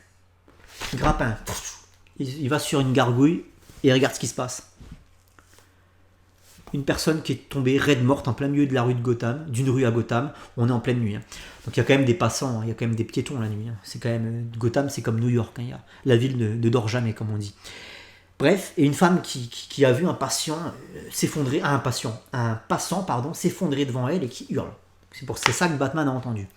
Donc Batman sur sa gargouille regarde ce qui se passe et là d'un seul coup, un autre passant qui meurt, un peu plus loin un autre passant qui tombe raide mort, pareil. Bam bam, les gens tombent comme des quilles dans les rues de Gotham. What the fuck? Et là, Batman qui comprend rien, il peut rien faire finalement, il est sur sa gargouille et pour une des premières fois dans sa vie, il est impuissant. Il peut que regarder le truc en hallucinant. Qu'est-ce qui se passe? Cut. Deuxième scène. Lois et Clark ont aménagé ensemble. Donc on est dans la même soirée, c'est juste que là on est à Metropolis, mais c'est la même soirée. Lois et Clark qui ont donc aménagé ensemble, voilà, vous savez, le film s'ouvre, ils habitent ensemble. Clark fait sa demande de mariage à Lois. Alors vous allez me dire, Oz, dans le film Justice League précédent, donc la phase 2, Lana Lang quittait Clark. Et en une seule phase, c'est-à-dire en un film Superman et en un film Justice League, Clark a réussi à serrer Lois, à habiter chez elle, enfin habiter avec elle, et maintenant il lui fait une demande en mariage. Ça va extrêmement vite. Pour une seule phase, la relation, le développement du couple va beaucoup trop vite, vous allez me dire. Je suis d'accord avec vous, et j'ai inventé une excuse pour ça. Parce qu'en fait, la place de Lana Lang a pris beaucoup de place dans le début de ce DCU, et du coup, ça m'embête un peu, mais je me suis retrouvé bloqué, et il faut faire avancer la relation Lois Lane et Clark Kent. Je veux pas avoir une relation Lois Lane et Clark Kent comme on a eu dans le Donnerverse, où au bout de 4 films, ils sont toujours pas ensemble. C'est complètement stupide. Donc je voulais un peu rusher ça, et on peut le faire d'une bien belle manière. Et regardez l'excuse que sort Clark à Lois pour expliquer un petit peu au spectateur. Désolé, on a rush la relation, mais voilà pourquoi. Donc Clark qui se retourne vers Lois et qui lui dit « Je ne sais de quelle menace j'aurai à protéger la Terre demain, ni si je reviendrai entier d'une telle lutte. J'ai déjà perdu un amour, à présent que je t'ai, je veux pas te perdre. Je veux vivre ma vie pleinement. Veux-tu m'épouser ?» Très gros, Clark, il est conscient que demain il peut mourir face à... Il s'est fait kidnapper, enlever par Mongul. Il a affronté des menaces. Il a affronté Metallo, il a affronté le Parasite. Il sait que sa vie ne tient qu'à un fil, malgré ses super pouvoirs, malgré le fait que ce soit Superman. Il peut rencontrer une menace qui soit beaucoup plus impressionnante et forte que lui. Et du coup, sa vie ne tient qu'à un fil. Et donc, du coup, il explique à Lois que... on dit qu'une fois, faut se dépêcher, faut profiter de la vie. Je veux t'épouser. Je veux connaître ça. Je veux connaître les joies d'un mariage avec toi. Voilà. Lois n'émet aucune réponse. Elle le regarde, elle est émue, il y a une larme qui se dessine sur sa joue. Mais elle ne répond pas. Elle tousse, elle commence à tousser. Comme ça. De plus en plus fort. Et d'un seul coup, elle tombe. Inconsciente. On peut même rajouter un petit filet de sang qui sortirait de sa bouche. Alors là, Clark, il est paniqué. Lois! Il la transporte en super vitesse à l'hôpital de Metropolis le plus proche. Le médecin lui annonce qu'elle n'est pas morte, mais qu'elle est gravement en danger, que ses signes vitaux sont très faibles, et qu'elle passera peut-être pas la nuit. Et quand il arrive avec Lois dans les bras, donc à l'hôpital, avant que le médecin lui explique tout ça, en fait, Clark il se rend compte que l'hôpital il est débordé. Il y a plein de gens qui arrivent en même temps sur des civières, sur des brancards, pardon. Il y a plein de gens qui arrivent en même temps sur des brancards qui semblent tous être atteints des mêmes symptômes que ceux de Lois, en fait. Plein de gens qui sont inconscients. L'hôpital est en branle-bas de combat. Il y a des infirmières qui courent dans tous les sens, etc. Et du coup, Clark, il est là. Qu'est-ce qui se passe ? Qu'est-ce qui se passe ? Donc là, on peut imaginer Clark qui s'envole. Donc il a confié Lois aux mains des soignants. Il ne peut rien faire de plus. Il part, il s'envole, il va dans le ciel et il écoute. Et là, il entend des pleurs, des cris. C'est la panique dans tout Metropolis. Et pas que. Il entend que même en dehors du Metropolis, c'est la panique aussi. Toujours dans la même soirée, le conducteur d'un taxi, ramenant à son domicile le joueur de foot professionnel, le jeune Victor Stone, manifeste des symptômes similaires. Il tousse, il y a du sang qui commence à sortir de sa bouche, il tousse de plus en plus fort, et d'un seul coup il tombe raide mort, comme s'il était paralysé, foudroyé par une crise cardiaque. Et là forcément la voiture elle est encore en mouvement, donc la voiture elle fait une embardée, parce qu'il n'y a plus personne pour conduire, elle fait une embardée par-dessus la route, et elle tombe dans le ravin, elle fait des tonneaux sur plusieurs dizaines de mètres, elle fait des tonneaux, et derrière tu as le jeune Victor Stone, donc qui se faisait raccompagner chez lui après un entraînement de foot ou un match de foot, parce qu'il est joueur de foot professionnel, qui est derrière, et qui est, qui est clairement malmené dans l'accident. La voiture fait des tonneaux, et ça se passe très très mal pour Victor Stone, qui est gravement blessé. Il a tout un côté du corps qui est paralysé.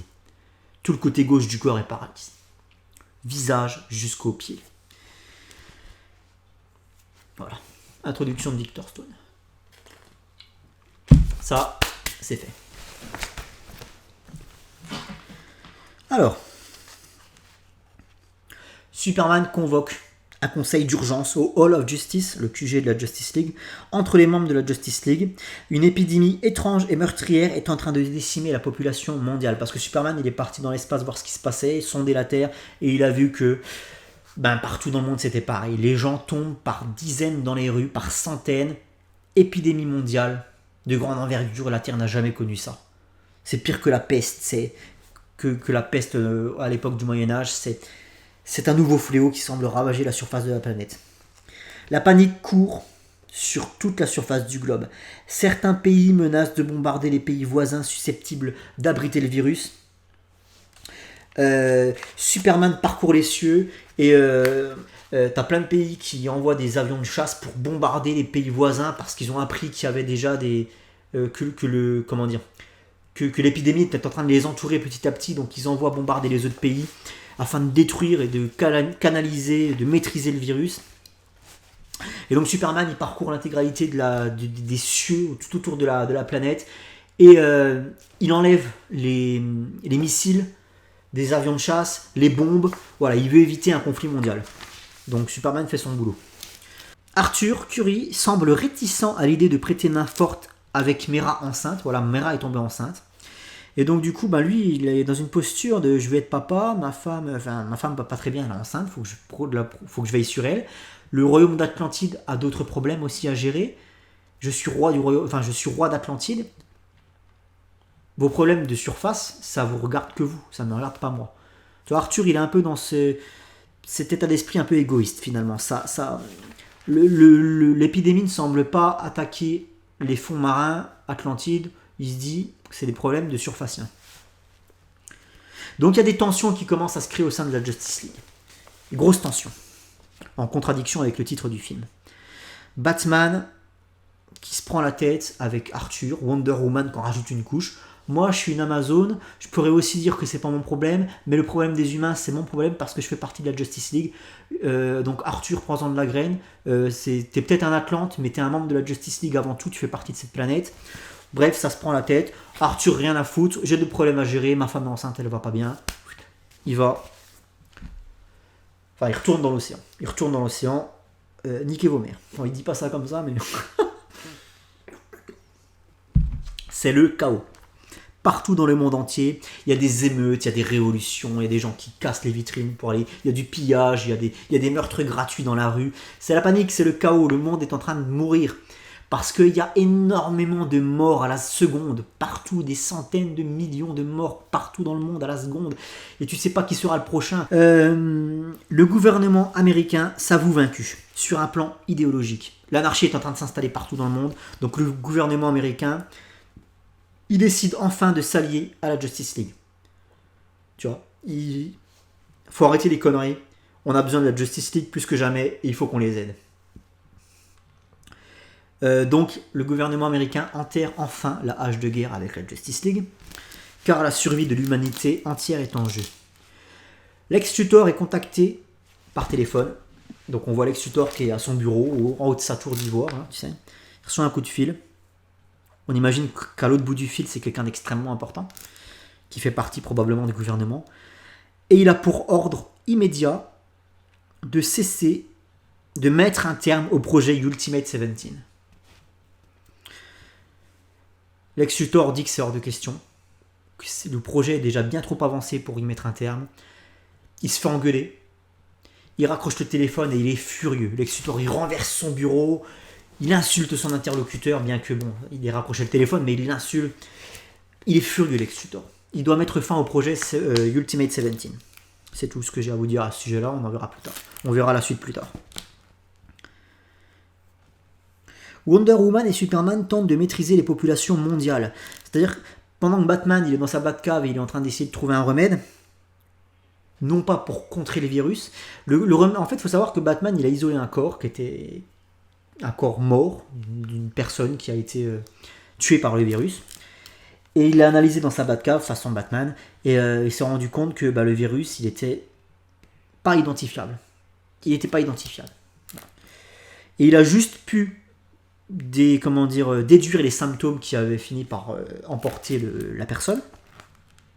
Et donc, il va essayer de mettre au point Batman un remède, non pas pour contrer ou anéantir le virus, mais pour ralentir les symptômes et la dégradation du corps. Donc il met Lucius Fox sur le coup, et enfin voilà. Superman, lui, va dans sa forteresse de solitude.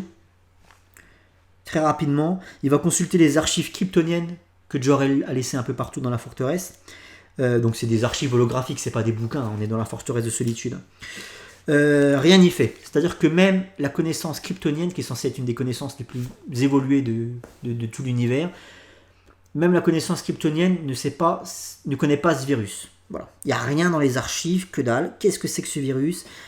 Il est inconnu de la base de données kryptonienne. Les meilleurs scientifiques de la planète sont convoqués par Bruce Wayne à Wayne Enterprises.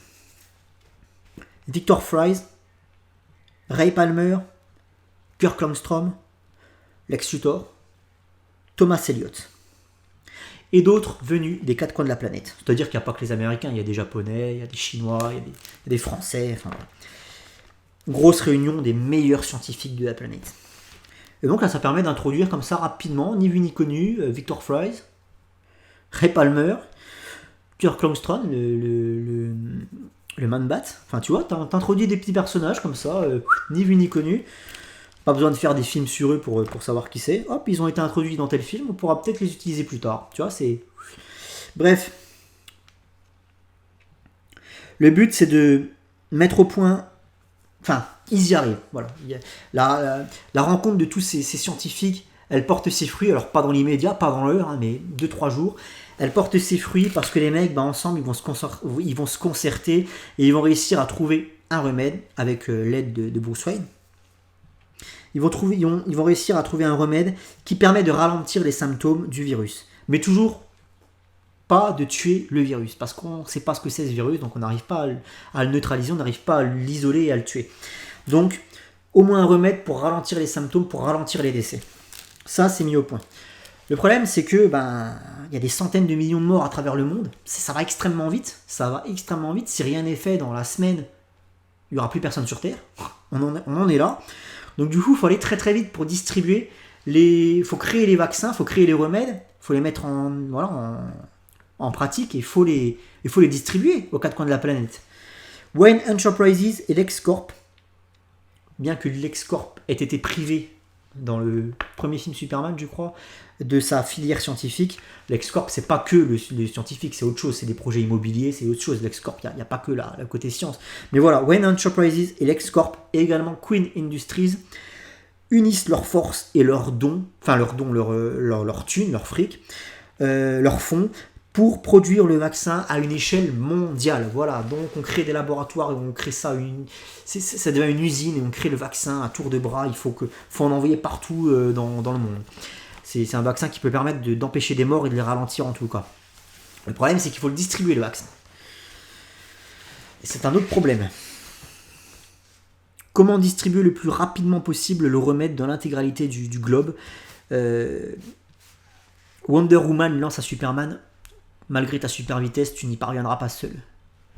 Et là, Superman, il se retourne vers Wonder Woman et il dit: je connais quelqu'un qui va m'aider. Superman se rend à Central City pour aller chercher l'aide de Flash, puisque Superman et Flash se sont rencontrés dans le film Flash. À la toute fin du film, Superman est venu aider Flash, donc ils ont parlé ensemble, ils se sont rencontrés, et voilà, ils ne sont pas allés plus loin dans les détails, et du coup, Flash ne fait pas encore partie officiellement de la Justice League. Il était à Central City, il faisait sa vie. J'imagine que de son côté, il essayait également de trouver quelque chose parce qu'il est quand même scientifique aussi, Barry Allen. Donc de son côté, à sa plus petite échelle, j'imagine que dans son laboratoire, il essayait de trouver d'où venaient les virus, il essayait de trouver un remède. Voilà. Et donc là, Superman, il va à Central City parce qu'il sait qu'il y a quelqu'un là-bas qui est déguisé en rouge et qui est capable d'aller beaucoup plus vite que lui et de traverser l'intégralité du globe en 30 secondes. Il le sait, ça, Superman. Donc il va voir Flash et il lui explose le problème. Flash, il est au courant, bien évidemment. Le but, ça va être que les deux, Superman, Flash, mais également les gouvernements et les armées du monde entier, unissent leurs forces pour distribuer le vaccin aux quatre coins de la planète dans tous les hôpitaux possibles. Donc tu as Flash, traverse des océans avec des sacs à dos remplis du vaccin. Pareil, Superman qui s'envole avec sous le bras. Enfin voilà, ils vont dans des hôpitaux, ils distribuent les vaccins, pardon. quelque chose de ouf et tu vois Flash partout autour du monde comme ça qui distribue, ça peut être super cool de voir Flash qui fait le tour du monde comme ça. Donc tu vois Flash, premier film où il apparaît au sein de la Justice League, il en fait pas officiellement partie, mais il a un rôle très important, très très important. Donc c'est pas un guignol, tu vois d'entrée qu'il a son utilité Flash. Le problème c'est que le virus, il parvient à l'infecter. Et tu as une séquence qui a été reprise du Justice League Icons. Il y a beaucoup d'inspiration de Justice League Icons, une fois de plus, Alex Ross Poldini dans ce récit.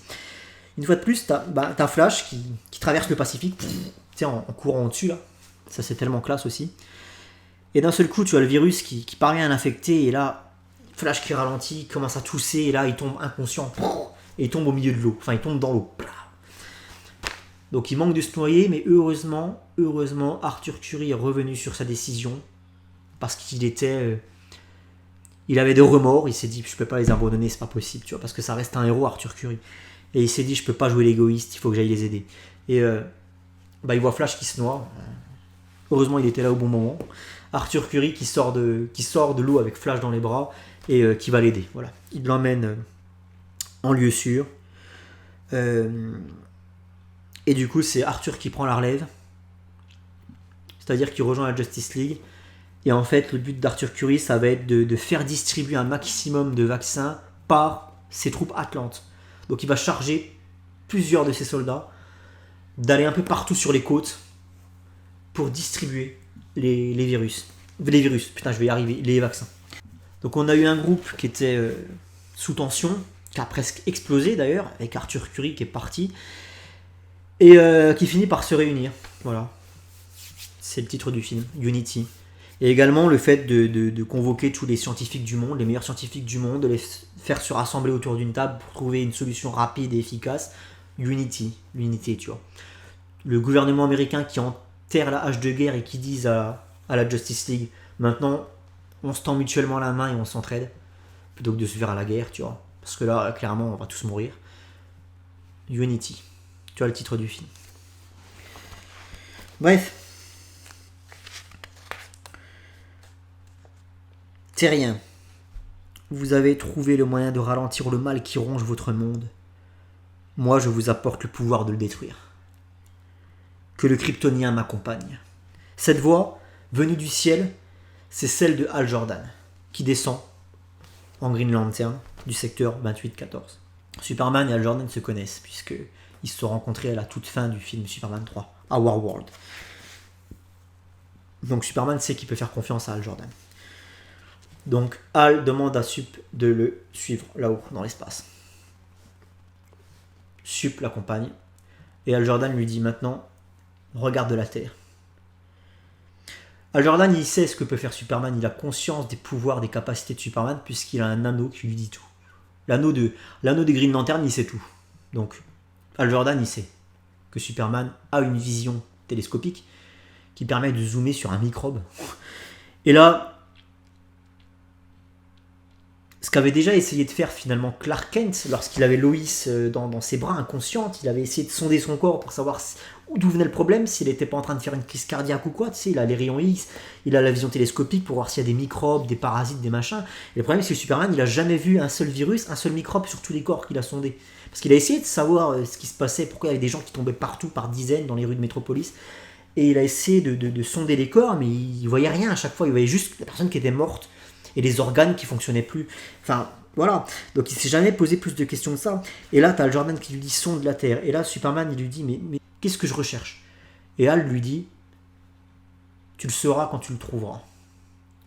Donc tu as une séquence un peu à la Superman Returns, Superman qui est en mode stationnaire autour de la planète et qui sonde avec ses yeux, sa vision télescopique, qui peut voir un grain de sable depuis l'espace, hein, c'est craqué. Il peut voir des microbes, il peut voir des micro-organismes et il sonde.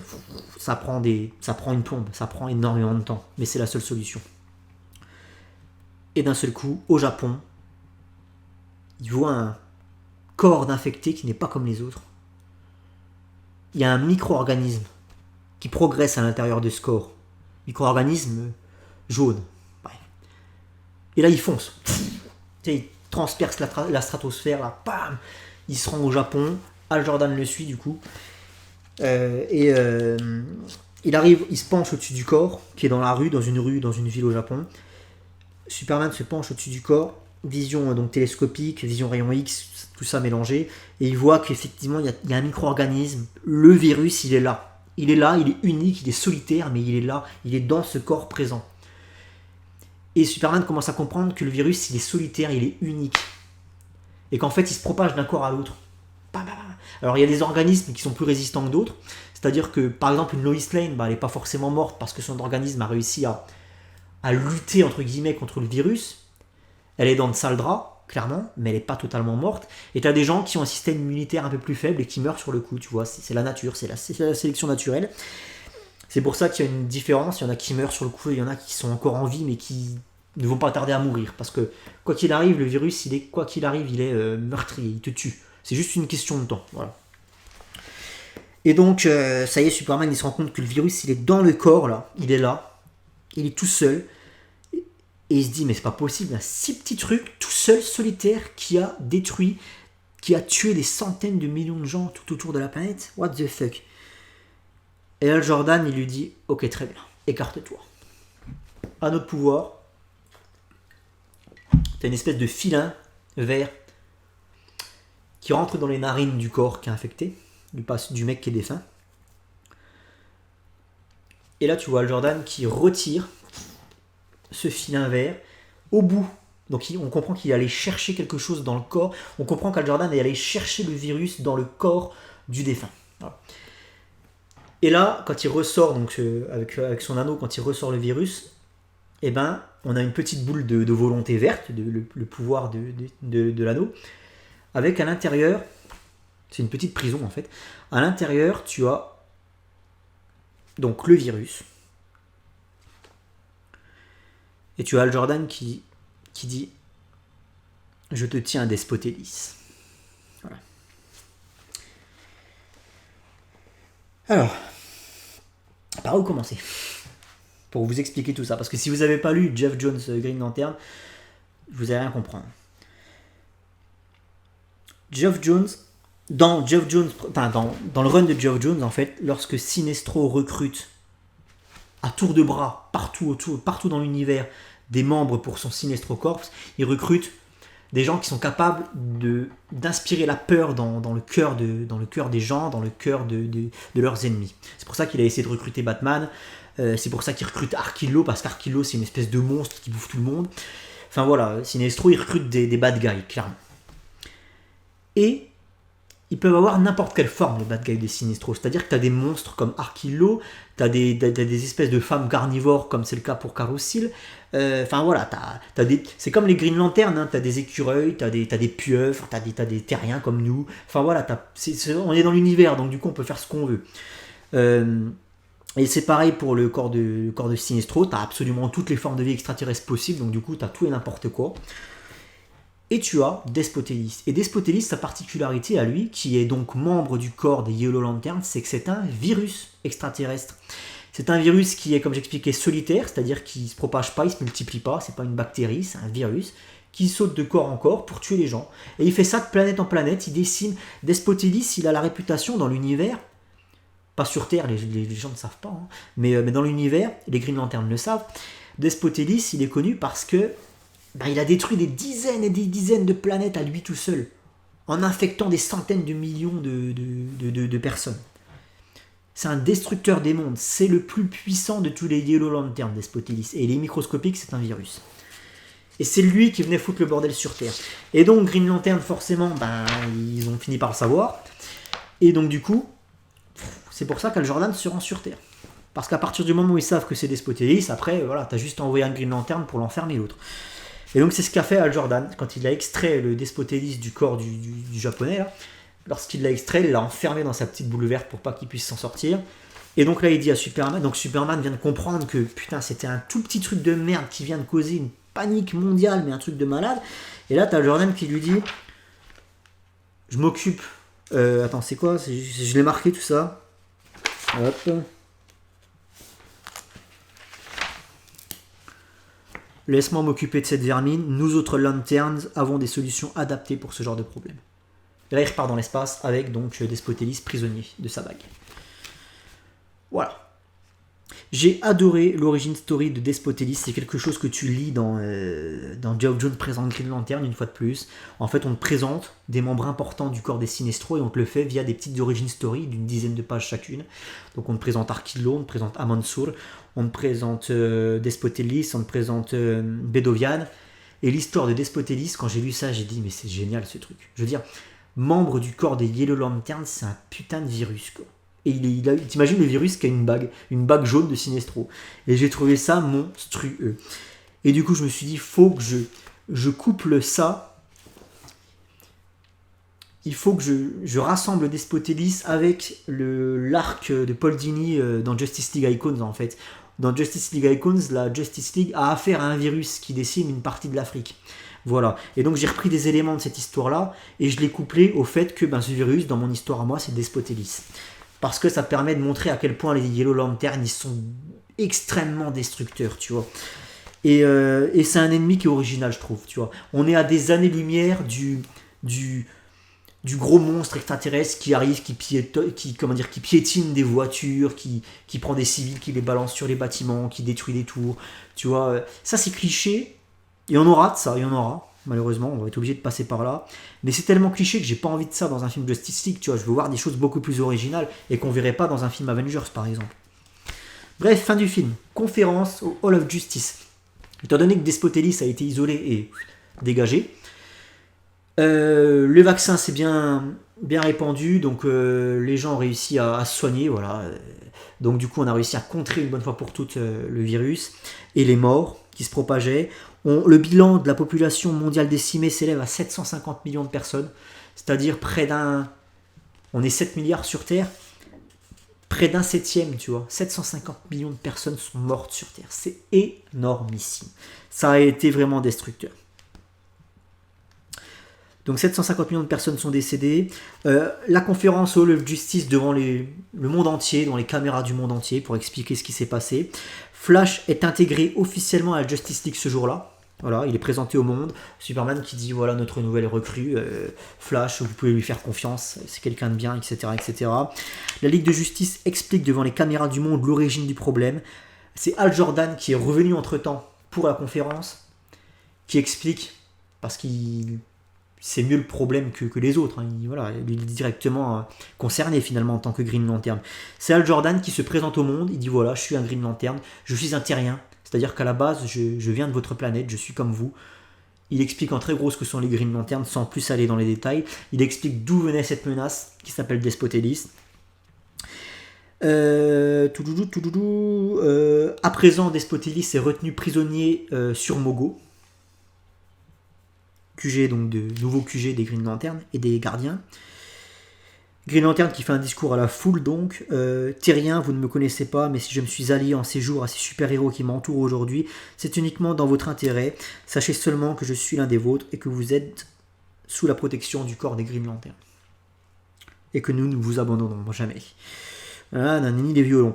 Puis il se retourne et chuchote à l'oreille de Superman. Donc là, c'est la toute fin du film. Après avoir fait son discours protecteur de la Terre, etc. T'as Superman et tout qui applaudissent à côté. Il se retourne vers Superman et il lui dit: la Terre est en danger de mort imminente. Bien évidemment, Green Lantern profite de cette réunion des super-héros pour leur expliquer, via ce petit chuchotement à l'oreille de Superman, qu'il y a une menace beaucoup plus importante qui arrive. Darkseid. Fin du film. Putain, oh la vache. Voilà, la phase 3 extrêmement longue à monter, ça va être un calvaire. À écrire, ça a été très long parce qu'il a fallu que je lise du Green Lantern pour pas écrire n'importe quoi non plus, même s'il y a sûrement des grosses foutaises dans ce que je vous ai marqué, mais bon, comme j'expliquais, c'est un travail d'adaptation, je suis pas totalement...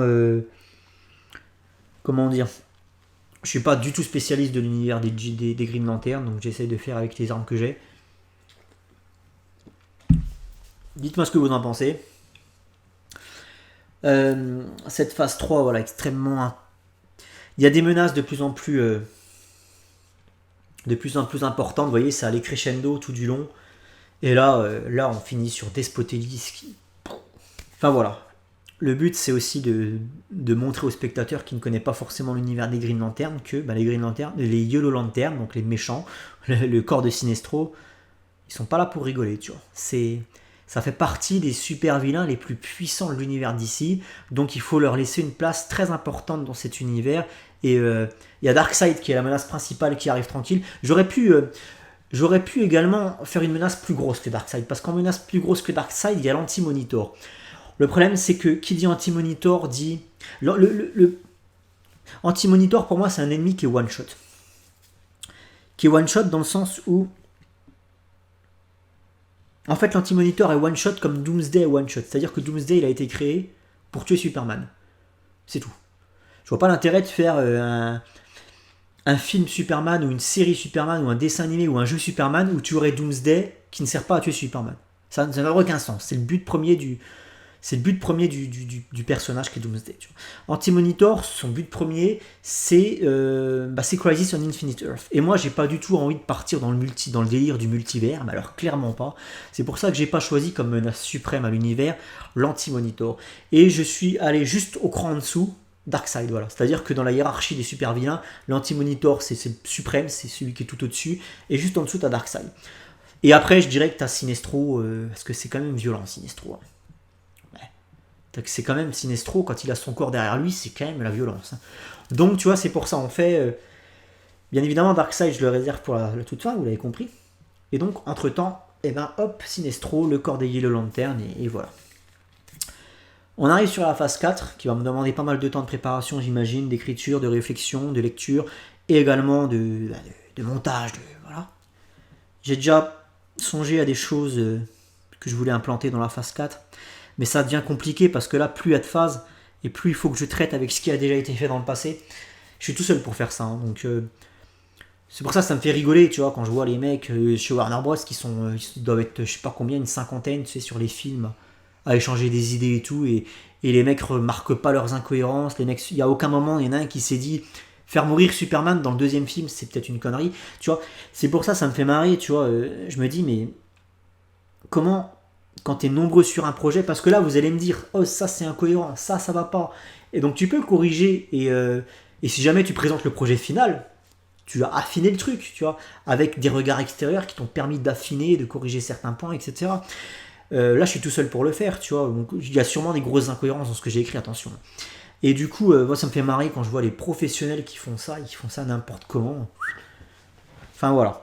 J'ai déjà parlé de tout ça. Allez, stop, la vidéo est déjà suffisamment longue. Dites-moi ce que vous en pensez, participez, parce qu'il y aura sûrement des idées que vous émettrez là-dedans qui seront reprises plus tard. Voilà.